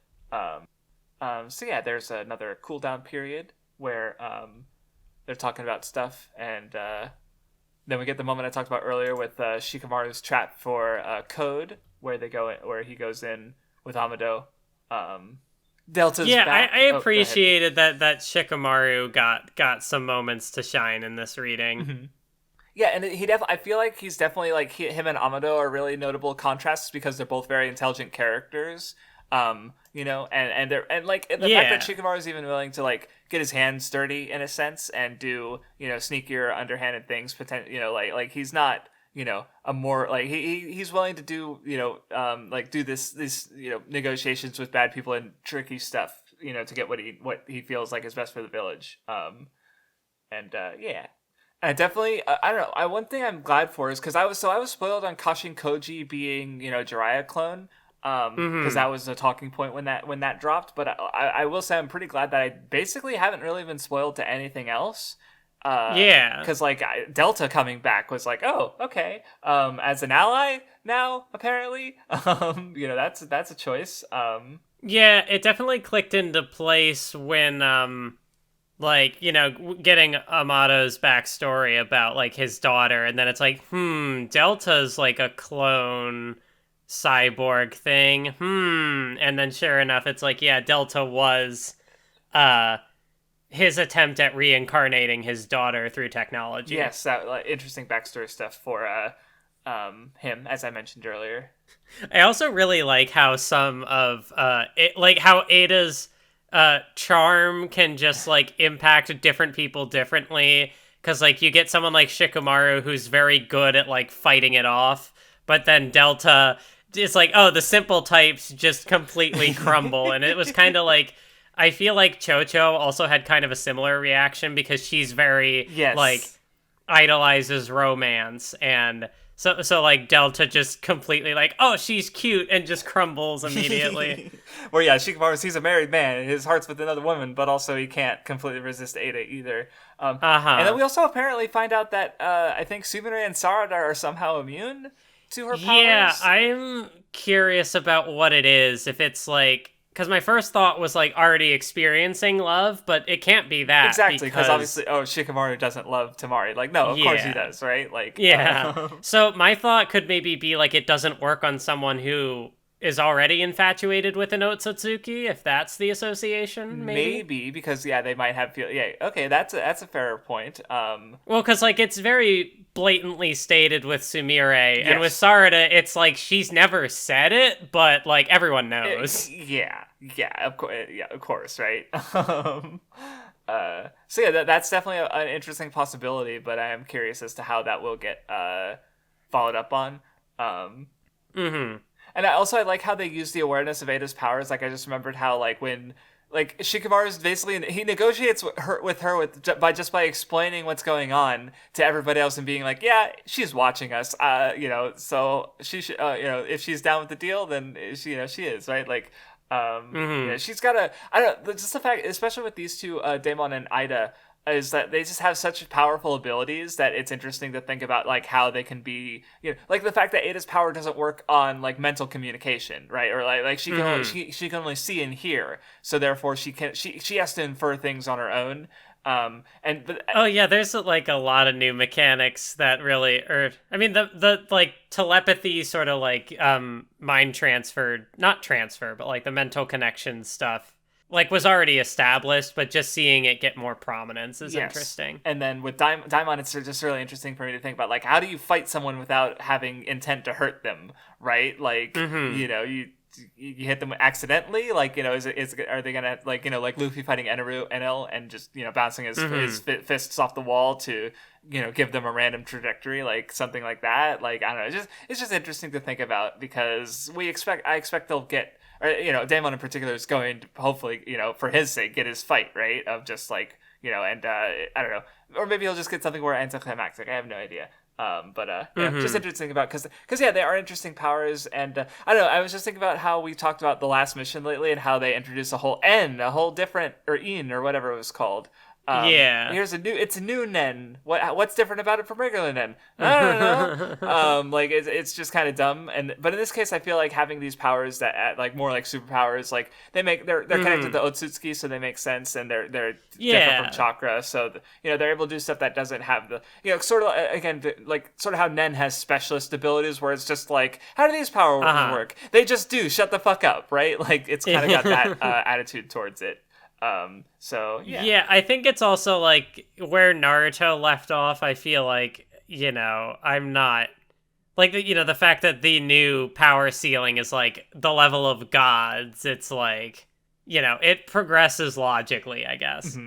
Though even that said, I also think it's interesting how like right now I feel with Naruto and Sasuke losing their ability, like they're still not at the level of the characters in the war. I feel like I think if you think of like all the forces who are there at the war with like Edo Tensei, the revival of the Hokages, it's like military power of the world overall is still lower, but I don't know, it's just interesting to think about how that could change going forward. Like, how strong are Code's, like, fucking Ten Tails minions, right? Like, compared to, like, the Zetsus, so, but anyway, there's a brief little conversation between Sumire and Kawaki about the karma, and, Kawaki continuing to use it.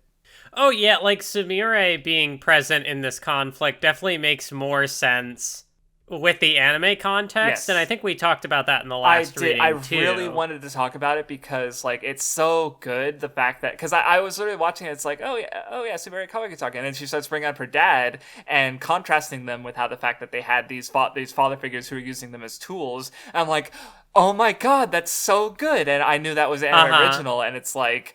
or the stuff with Sumire was anime original. It's like that. And then I had to bring it up when reading the manga because it's like, yeah, they still talked, but like they still interacted, but it just feels so much like lessened without having that anime original context and knowing how Sumire herself went through a lot of what Kawaki did and grew in her own ways and was able to like, so like, yeah, here she is talking with Kawaki about it, but it's like, and it's still like is a good conversation for Kawaki, but like, again, it's just not the same. Yeah. It's not the same.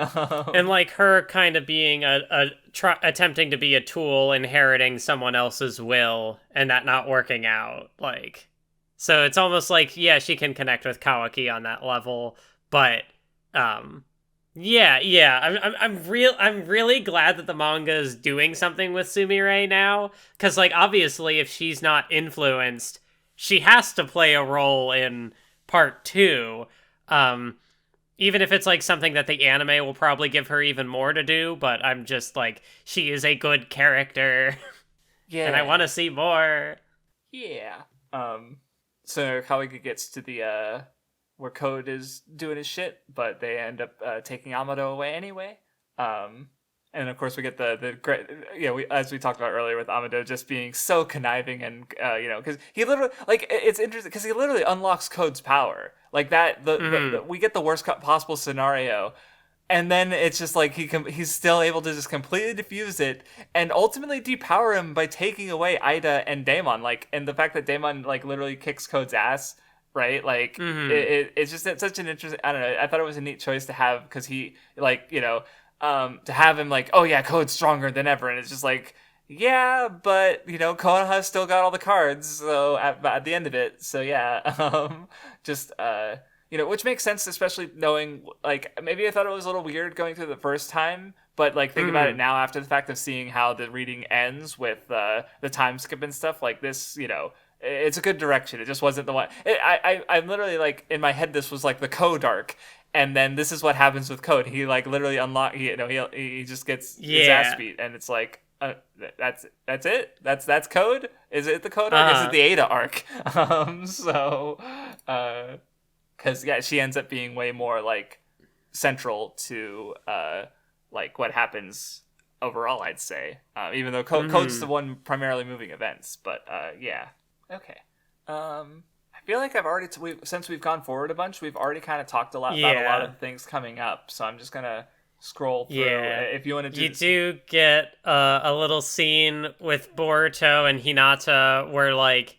in the moment, it's like Hinata's concerned because, it's now like, I'm worried that anytime you leave, you could die. You're not going to come back home. And Boruto's like, yeah, I'll be back. I promise. And this is like the last scene they have together before everything goes to hell.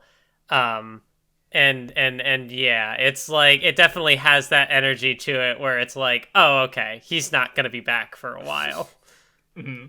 I was just scrolling through and Konohamaru like sees Ada and he just fucking explodes. Yeah, that was very funny. I'm like, oh right, Konohamaru is a pervert. Right, okay.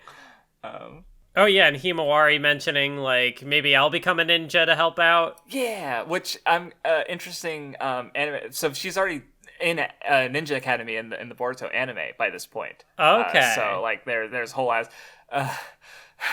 So to slightly spoil just the premise of what basically Kawaki undertakes a solo mission in which a like nobility from another nation comes to learn ninjutsu at the school. So Kawaki becomes Himawari's classmate. It's very good. Very good Kawaki content of him just being like this, bent nail in a group that he just doesn't like. It's very good. I like it a lot. So something to look forward to. I'm just in my head. I'm just thinking of some scenes, and it's just like yeah. Just since it came up. So this is obviously a scene that would have to change for that because they just reword it basically because like it could easily be just like I want to become a genin, right? Because that's her ultimate goal. So, or not ultimate goal, but her next step rather. Yeah, or even just like the general like I want to be stronger. Yes. I'm also just like seeing the scene where Code like chops up Ten Tails and makes a bunch of mini Ten Tails monsters, and they've all got claw marks. So it's like, this is so broken. Right. He can teleport from any of them, and they can teleport around. Like, yeah, that's I think I will say like even because I've mentioned it before, but the new powers often offer such interesting like tactical possibilities. So it's really neat. I think that's also why I'm still kind of interested in like the it's not like there are still tactics to the fight, so like all this stuff with godhood and whatnot hasn't like completely lost me. Because I know sometimes I can struggle to like stay invested in the fights for certain for certain series. Yeah, I just realized I'm probably ahead of you because I'm already when they're living in the house and like Sarada and Sumire are talking with her. So I'll let you catch up. Unless you went ahead of me somehow, but I don't think so. I think I just, I think I might have been briefly ahead and then fell behind. All good. Because I was just scrolling through as you talked, and it's like kind of like, oh, I already talked about that. I already talked about that. So, like even as I'm on the Sumire discussion with Ada, it's like we already talked about that. So, Oh, yeah, I also, the way that Kawaki's... Because I remember, like, going through the cohabitation chapters, and I'm like, there are, like... There's, like, 5 chapters left in the story. When does the twist happen? And initially, it kind of feels like, oh, Kawaki just ran off. That was kind of sudden. But it's like, once he fully processes and acknowledges that, like, oh, Momoshiki's still there. I'm not just imagining this. That he's like, okay, this needs to end. Oh, yeah, I also kind of like Shikamaru, or not Shikamaru, Shikadai, damn it, I did it. Yeah, I did it earlier, too. Shikadai, like, yeah, I'll come along with Sarada and Sumire, because I haven't been affected yet, and then he just immediately, he gets flustered, and it's like, damn it, he got overconfident. Yeah. Also, so one thing I want to say as far as characters being attracted to Ada, Mitsuki's like, I've never felt this feeling before, and I'm like, you lying motherfucker. Boruto's your son. Don't you deny it? Like, yeah. I'm like, press X to doubt. Yes, and also just like I don't know, Ada being like the fact that her power is so like about love, but also she just can't handle it at all. Like earlier when she's like, when Shikamaru was talking about the like live together plan, and she's just like, oh my god, living together from the get go, I barely even know that. And also later, because like I think they talk about the idea of like, oh, what about Boruto? And she's like, Boruto, you're fucking 12, and it's like, oh yeah, like I don't know, in my head, Boruto and Kawaki are the same age to me for some reason, because Naruto and Sasuke were. That's probably why. But in reality, Kawaki's several years older than him, and it's like, oh, so for some reason I just didn't think about that, how he is. Maybe it's also because I also have the anime in mind, and not that more or like the story takes place over a longer period of time. Like it's because it's literally almost 300 episodes. So maybe in my brain, that's just I don't know, just something I noticed.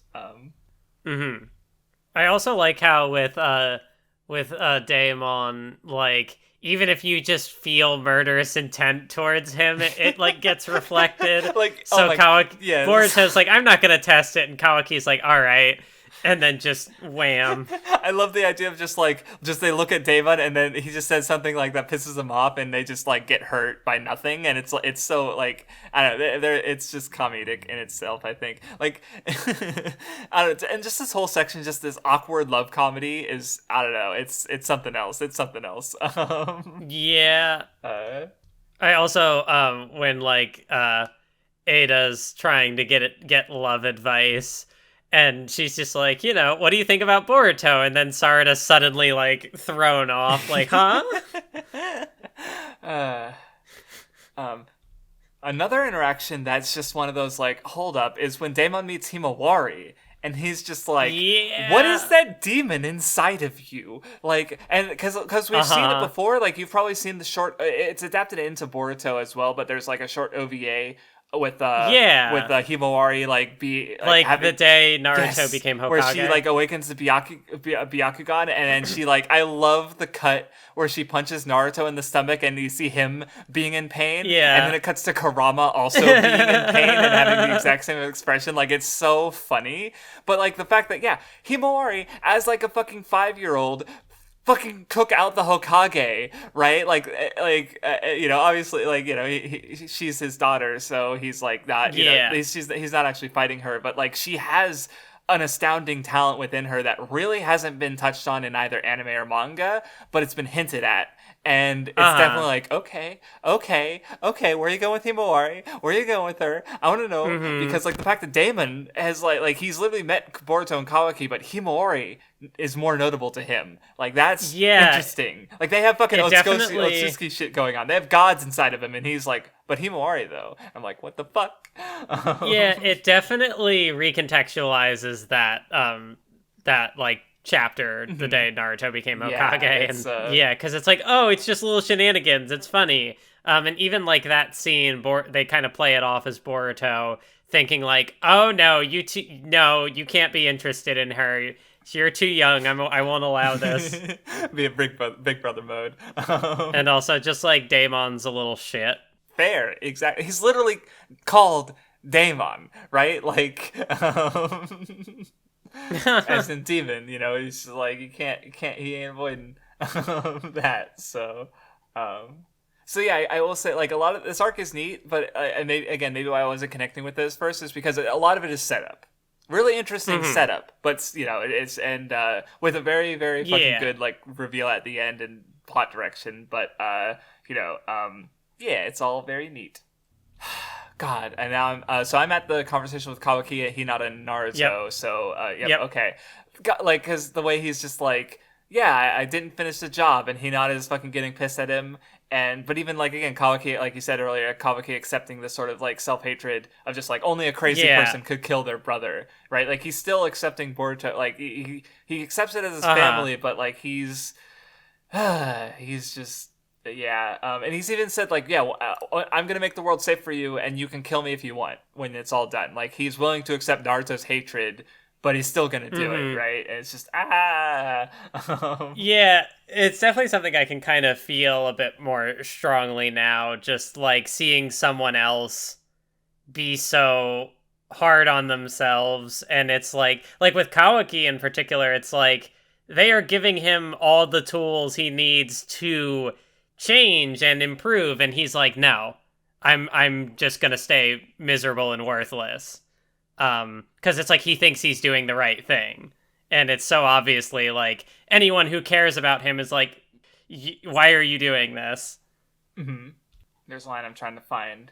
That was it. Ada, she's talking about the Hokage and his wife, and I'm like, excuse me, respect the fucking name. It's Hinata. Just like, obviously Hinata doesn't, know or care about the history. Like, Naruto's the Hokage, so he's important, but Hinata's just like, girl to her, but it's like, no, she's a fucking shinobi, right? She's, fucking Hinata. Yeah. But that was probably before Ada was even born, so she can't see, it's not like she can see that, so. I also, I think Sarada's motivation here is, like, it's compelling for her character, but also, like, on a metatextual level, because it's like, I'm like, Sarada hasn't been doing a lot in this reading. I feel like the manga could stand to use Sarada a bit more. Sometimes it feels like it's purely like Boruto, Kawaki, Naruto, Sasuke. And I'm like, Sarada's an interesting character too. And she's like, I only found out Boruto died after he was resurrected. So she's like, I want to be there if he's in danger. Like, I don't want to, like, and also having kind of the insecurity that, like, Boruto kind of ends up casting Team 7 aside. Yes. And so she and Mitsuki are both like, it would be nice to do something. Right, and then I just got to the scene where, like, Sarada's, like, facing off with Kawaki trying to help Boruto, and because she wants to be the Hokage, she wants to be the one in front, but it's Boruto leading the charge, and even, like, when she's out of her depth is the thing. Like, she's not, she wants to be the Hokage, but she's still so far away from that, and, like, Boruto literally gets the scar on his eye that we've been, like, waiting for him to get because he was trying to protect Sarada, right? Like, which is like, no. So now, like, he really is just like Sasuke. He's down an eye. Yep.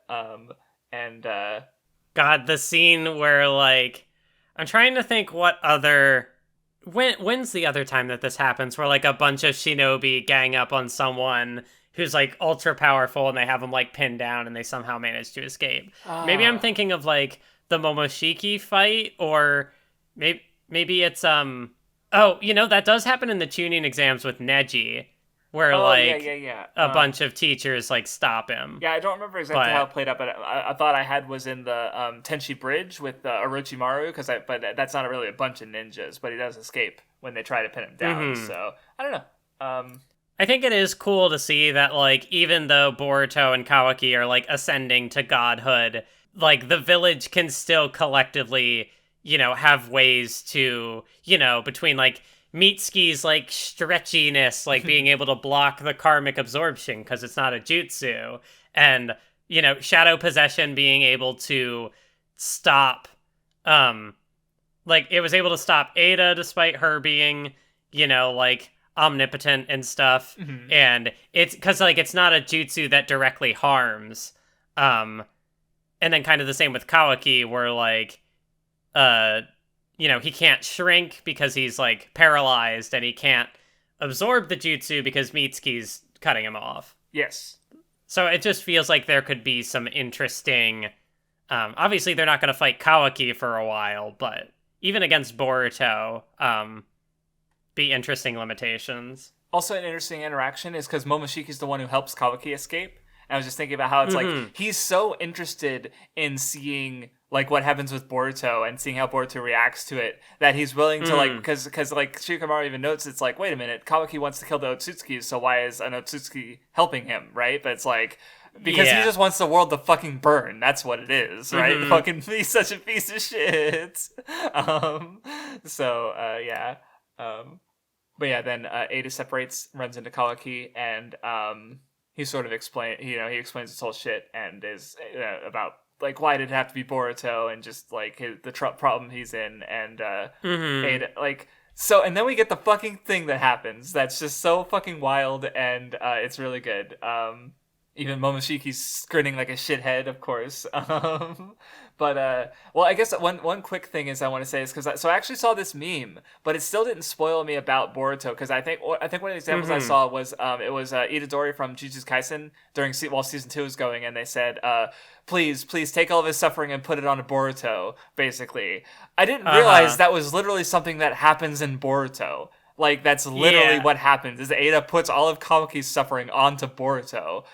So, because I've seen the meme in a couple other contexts as well, of people just, like, but it's like, it literally happens to Boruto. So I'm glad that I saw it and I didn't get spoiled, but, because it's just like, I've talked about it before. Like, seeing Mitsuki, like, that, like, I will say, because, I mean, I think this even applies to manga Mitsuki, even though it's way more, there with anime Mitsuki, but just, like, the fact that he's the one, the first one we see to turn on Boruto after Ada changes reality, right? Like, like, that's really, like, the first indication, like, okay, something is really fucking wrong, and the fact that Sarada doesn't have that change it's good. It's good.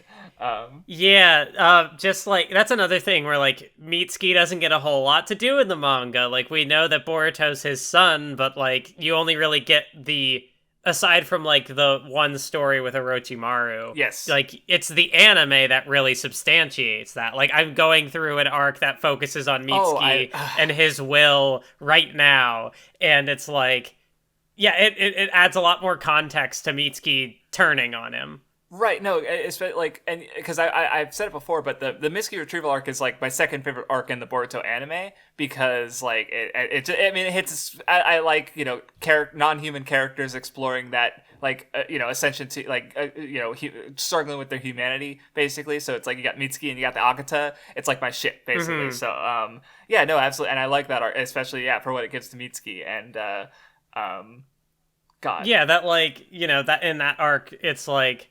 Onoki was trying to create, like, take the humanity out of it and just create tools, right? Living tools. But then they become more human anyway, and yeah. So he's just perpetuating this old ideals of shinobi as tools, mm-hmm. but in a slightly different context. And yeah, I like it. Are you finished with that arc or almost? Almost. Okay, that's what I thought. So yeah. I did accidentally get spoiled on a character death, though. No! I don't remember which one, but you don't have to say it. It's fine. Yeah. Like, I was just trying to make sure that I was on the, like, logging the right episode, and then I accidentally saw a synopsis, and I'm like, damn it. Jeez. Like, I kind of already had the suspicion, but... Mm-hmm. But yeah, Momoshiki explains everything to Boruto, and like I use the panel in my thread because like it just like again it contextualizes so much of what Boruto's been doing, and like I explained before, It's like yeah he's getting cut off from all of his bonds with the village. He's living Kawaki's life position, and just seeing Kawaki in the position Boruto was in with the village behind him, and then Boruto on the outside is just like. Fuck. It really is like that visual of Sasuke alone and Naruto with everybody. So it's like Boruto if he wanted to be like Sasuke. The other thought I had comparing it, so because if you remember in the Kage Summit when Naruto and Sasuke were fighting, and it's like depending on how things could have gone, it could have been the other way around, and you have like Naruto with the Chidori and Sasuke with the Rasengan. This is literally that panel. They have literally gone into opposite. They're really literally in each other's positions now, basically. Like obviously not power wise, but like the idea of that panel and like. So because like to the rest of the village, like it's so good. Yeah, and it was also like why Gaara terrified Naruto initially, because he's like, oh, I could have been this guy. Mm-hmm. Yeah, and so Naruto and like Obito as well. So like a lot of the Naruto parallels are like, yeah, I could have been this other person, and now Boruto is Kawaki and living his life. Yes.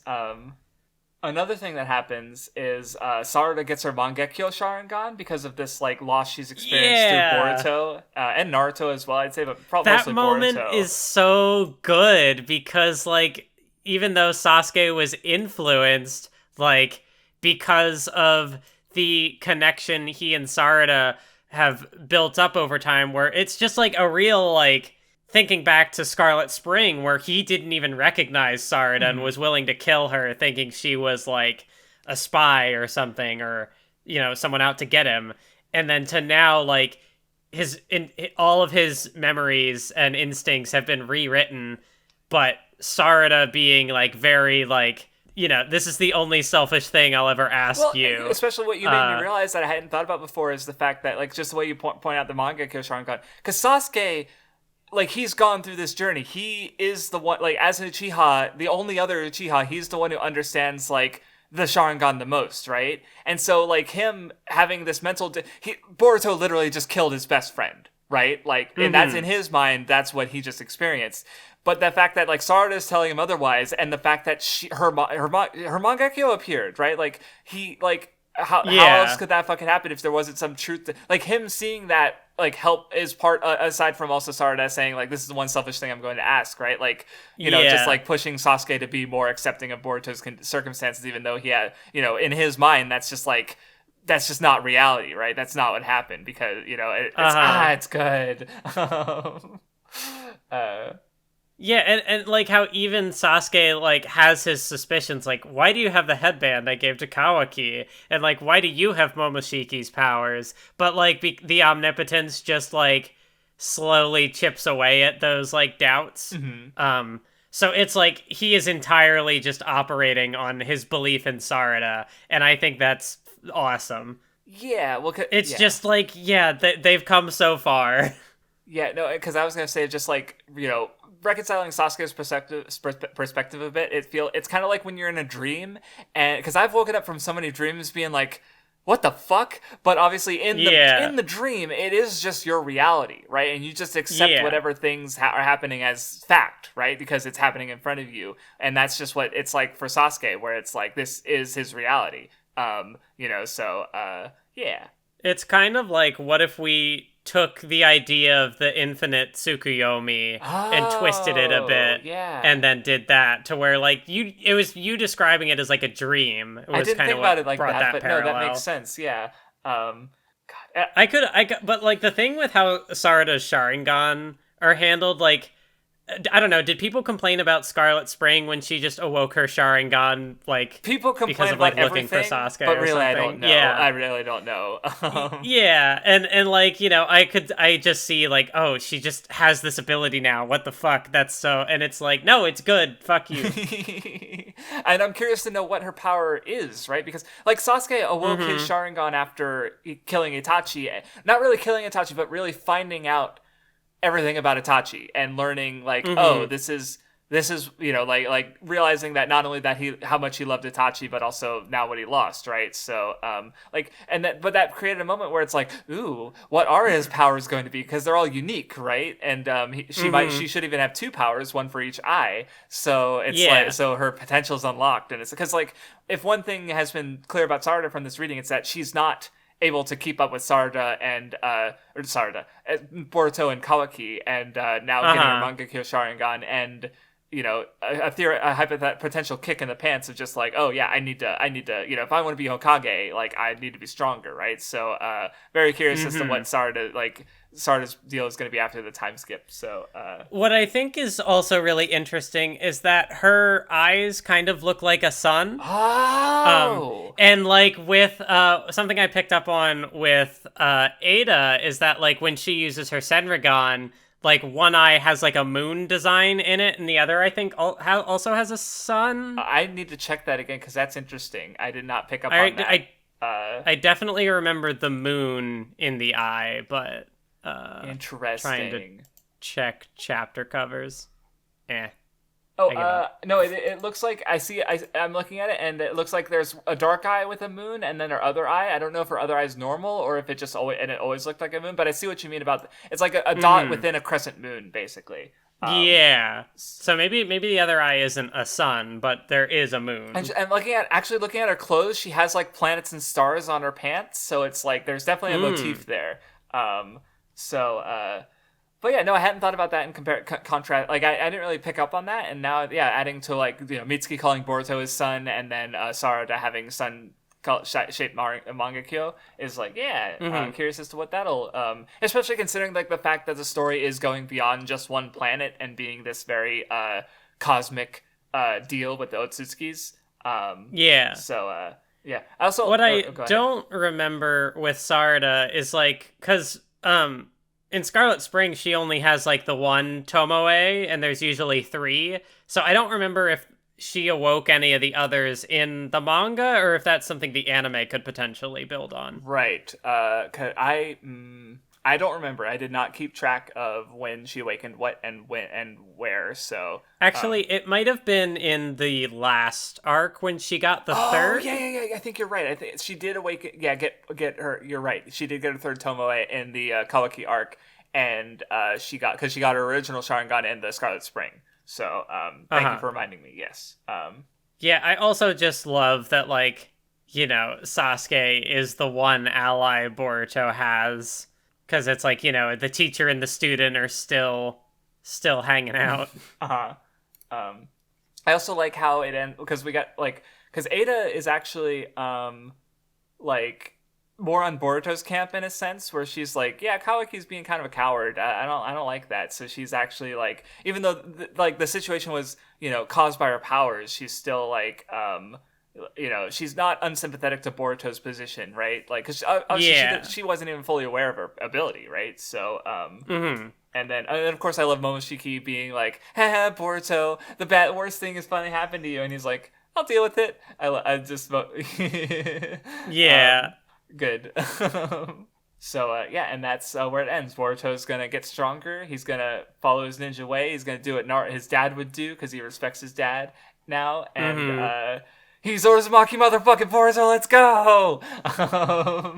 Yeah. That also like how it's just interesting that like the readings we did together, because like in the Steam Ninja Scrolls, it ends with Mirai being like, "I'm Sarutobi Mirai." Yeah. So like we also get that with Boruto. Yeah, because it's like he is his own person, which was kind of something he struggled with early on, but also now it's like he's literally, in the eyes of everyone else, lost the Uzumaki like legacy. Like he is no longer Naruto's son, but he's still like, no, I'm Boruto Uzumaki. Oh boy, yeah, discussing it and putting it all together was really nice because again, reading it really didn't start to click with me until the end. But it doesn't just like make the ending doesn't just strengthen the reading, it strengthens all of Boruto, I think, because it's again, I said it to say it again for the millionth time. This is where it's all been leading to this big twist, and the twist has happened, and now it's like, okay, what now? Oh, I could finally catch up to Two Blue Vortex. Like I'm unrestrained. Like that's really exciting actually, because I've been waiting to catch up to Boruto until we caught up to it on the Nen Show, and we finally it finally happened. So that's gonna be cool. Yeah, I might also try to do that. I know I said that with One Piece and didn't get to it, but like I've already read the first chapter of Two Blue Vortex. Yeah, so you're only 6 chapters away from being caught up, and they're like even though they're bi-weekly, they're not really that. I don't think they're actually longer chapters. Oh no, they are longer chapters. They are. Yeah, but they're longer, but like if there's a fight happening, then it goes fast. No, it was I mean, that's it. Like because we did. Oh, that's right. This episode was delayed a bit. Unfortunately. Because I just forgot that. I was supposed to, but like because it was a long reading, but it didn't. At least for me, it didn't feel like too long of a reading, just because like I don't know. Maybe part of it is because like I've already read some of it, and also I'm invested in it. So yeah. It's good. Any final thoughts on the reading or now that because this is actually the end of Boruto Naruto Next Generations actually, so we technically finished another manga. So technically. These Nen Show discussions are a lot more fun when I have things to say. Rip Trigun. Yeah, it's not even like anything against Trigun. It's just like unfortunate. But anyway. Yeah, it's like a difference between liking something and then knowing how to like break that down. And I feel like Boruto is just on the right wavelength, and kind of the same with One Piece. Like. We're at the point where like these are like surefire like good discussions. Yeah, well, because one thing I will add going forward is that we might try to restructure some discussions for series because I feel like Trigun and Shaman King, our discussions were hindered because we were trying to discuss them like we always have discussed Nen Show series. But that only really works on things like when we're really invested in it, that we want to talk about basically every chapter or event, because we basically almost have something to say, where unfortunately with stuff like Shaman King or Trigun, we didn't have something to say every single time. So we'll rethink things going forward because like maybe it is just the fault. I think maybe the issue, because I think I talked about that a little bit with Shaman King as well, where it's not as arc centered, where we started off with the big 3, which are all very like arc centered, I think. And we literally structured the Nen Show. We structured the Nen Show around the big 3, and we're running into issues when we when we talk about things that we're not as invested in or aren't structured the same way. We just need to think about that going forward. So anyway, as mentioned, we will be reading Magi chapters 1 through 76, which is the first 2 major arcs, and it's going to be 9 episodes total. And after that, we'll be doing our next block, which will probably be the 2000s block, which means we're getting close to finishing those, I guess, because we only have 2000s, 2010s. Probably not 2020s, but it's not impossible. I mean, it's already 2024, right? So yeah, it depends on. So I mean, just to be transparent, when I come up with blocks, the idea is to pretty much like we just decide a series that we want to discuss, and then the other person just comes up with a series they also want to discuss, to read that fits the block basically. So like when you see our 2000s picks, you'll understand. So just be transparent, because especially after getting through the decade blocks is like it's just gonna be whatever. So just anyway. But we will talk. You'll see. I will announce what series those are towards the end of Magi when we do the poll as to which one we're reading first. So yeah. Anyway, thank you everybody for listening, and we will see you next time.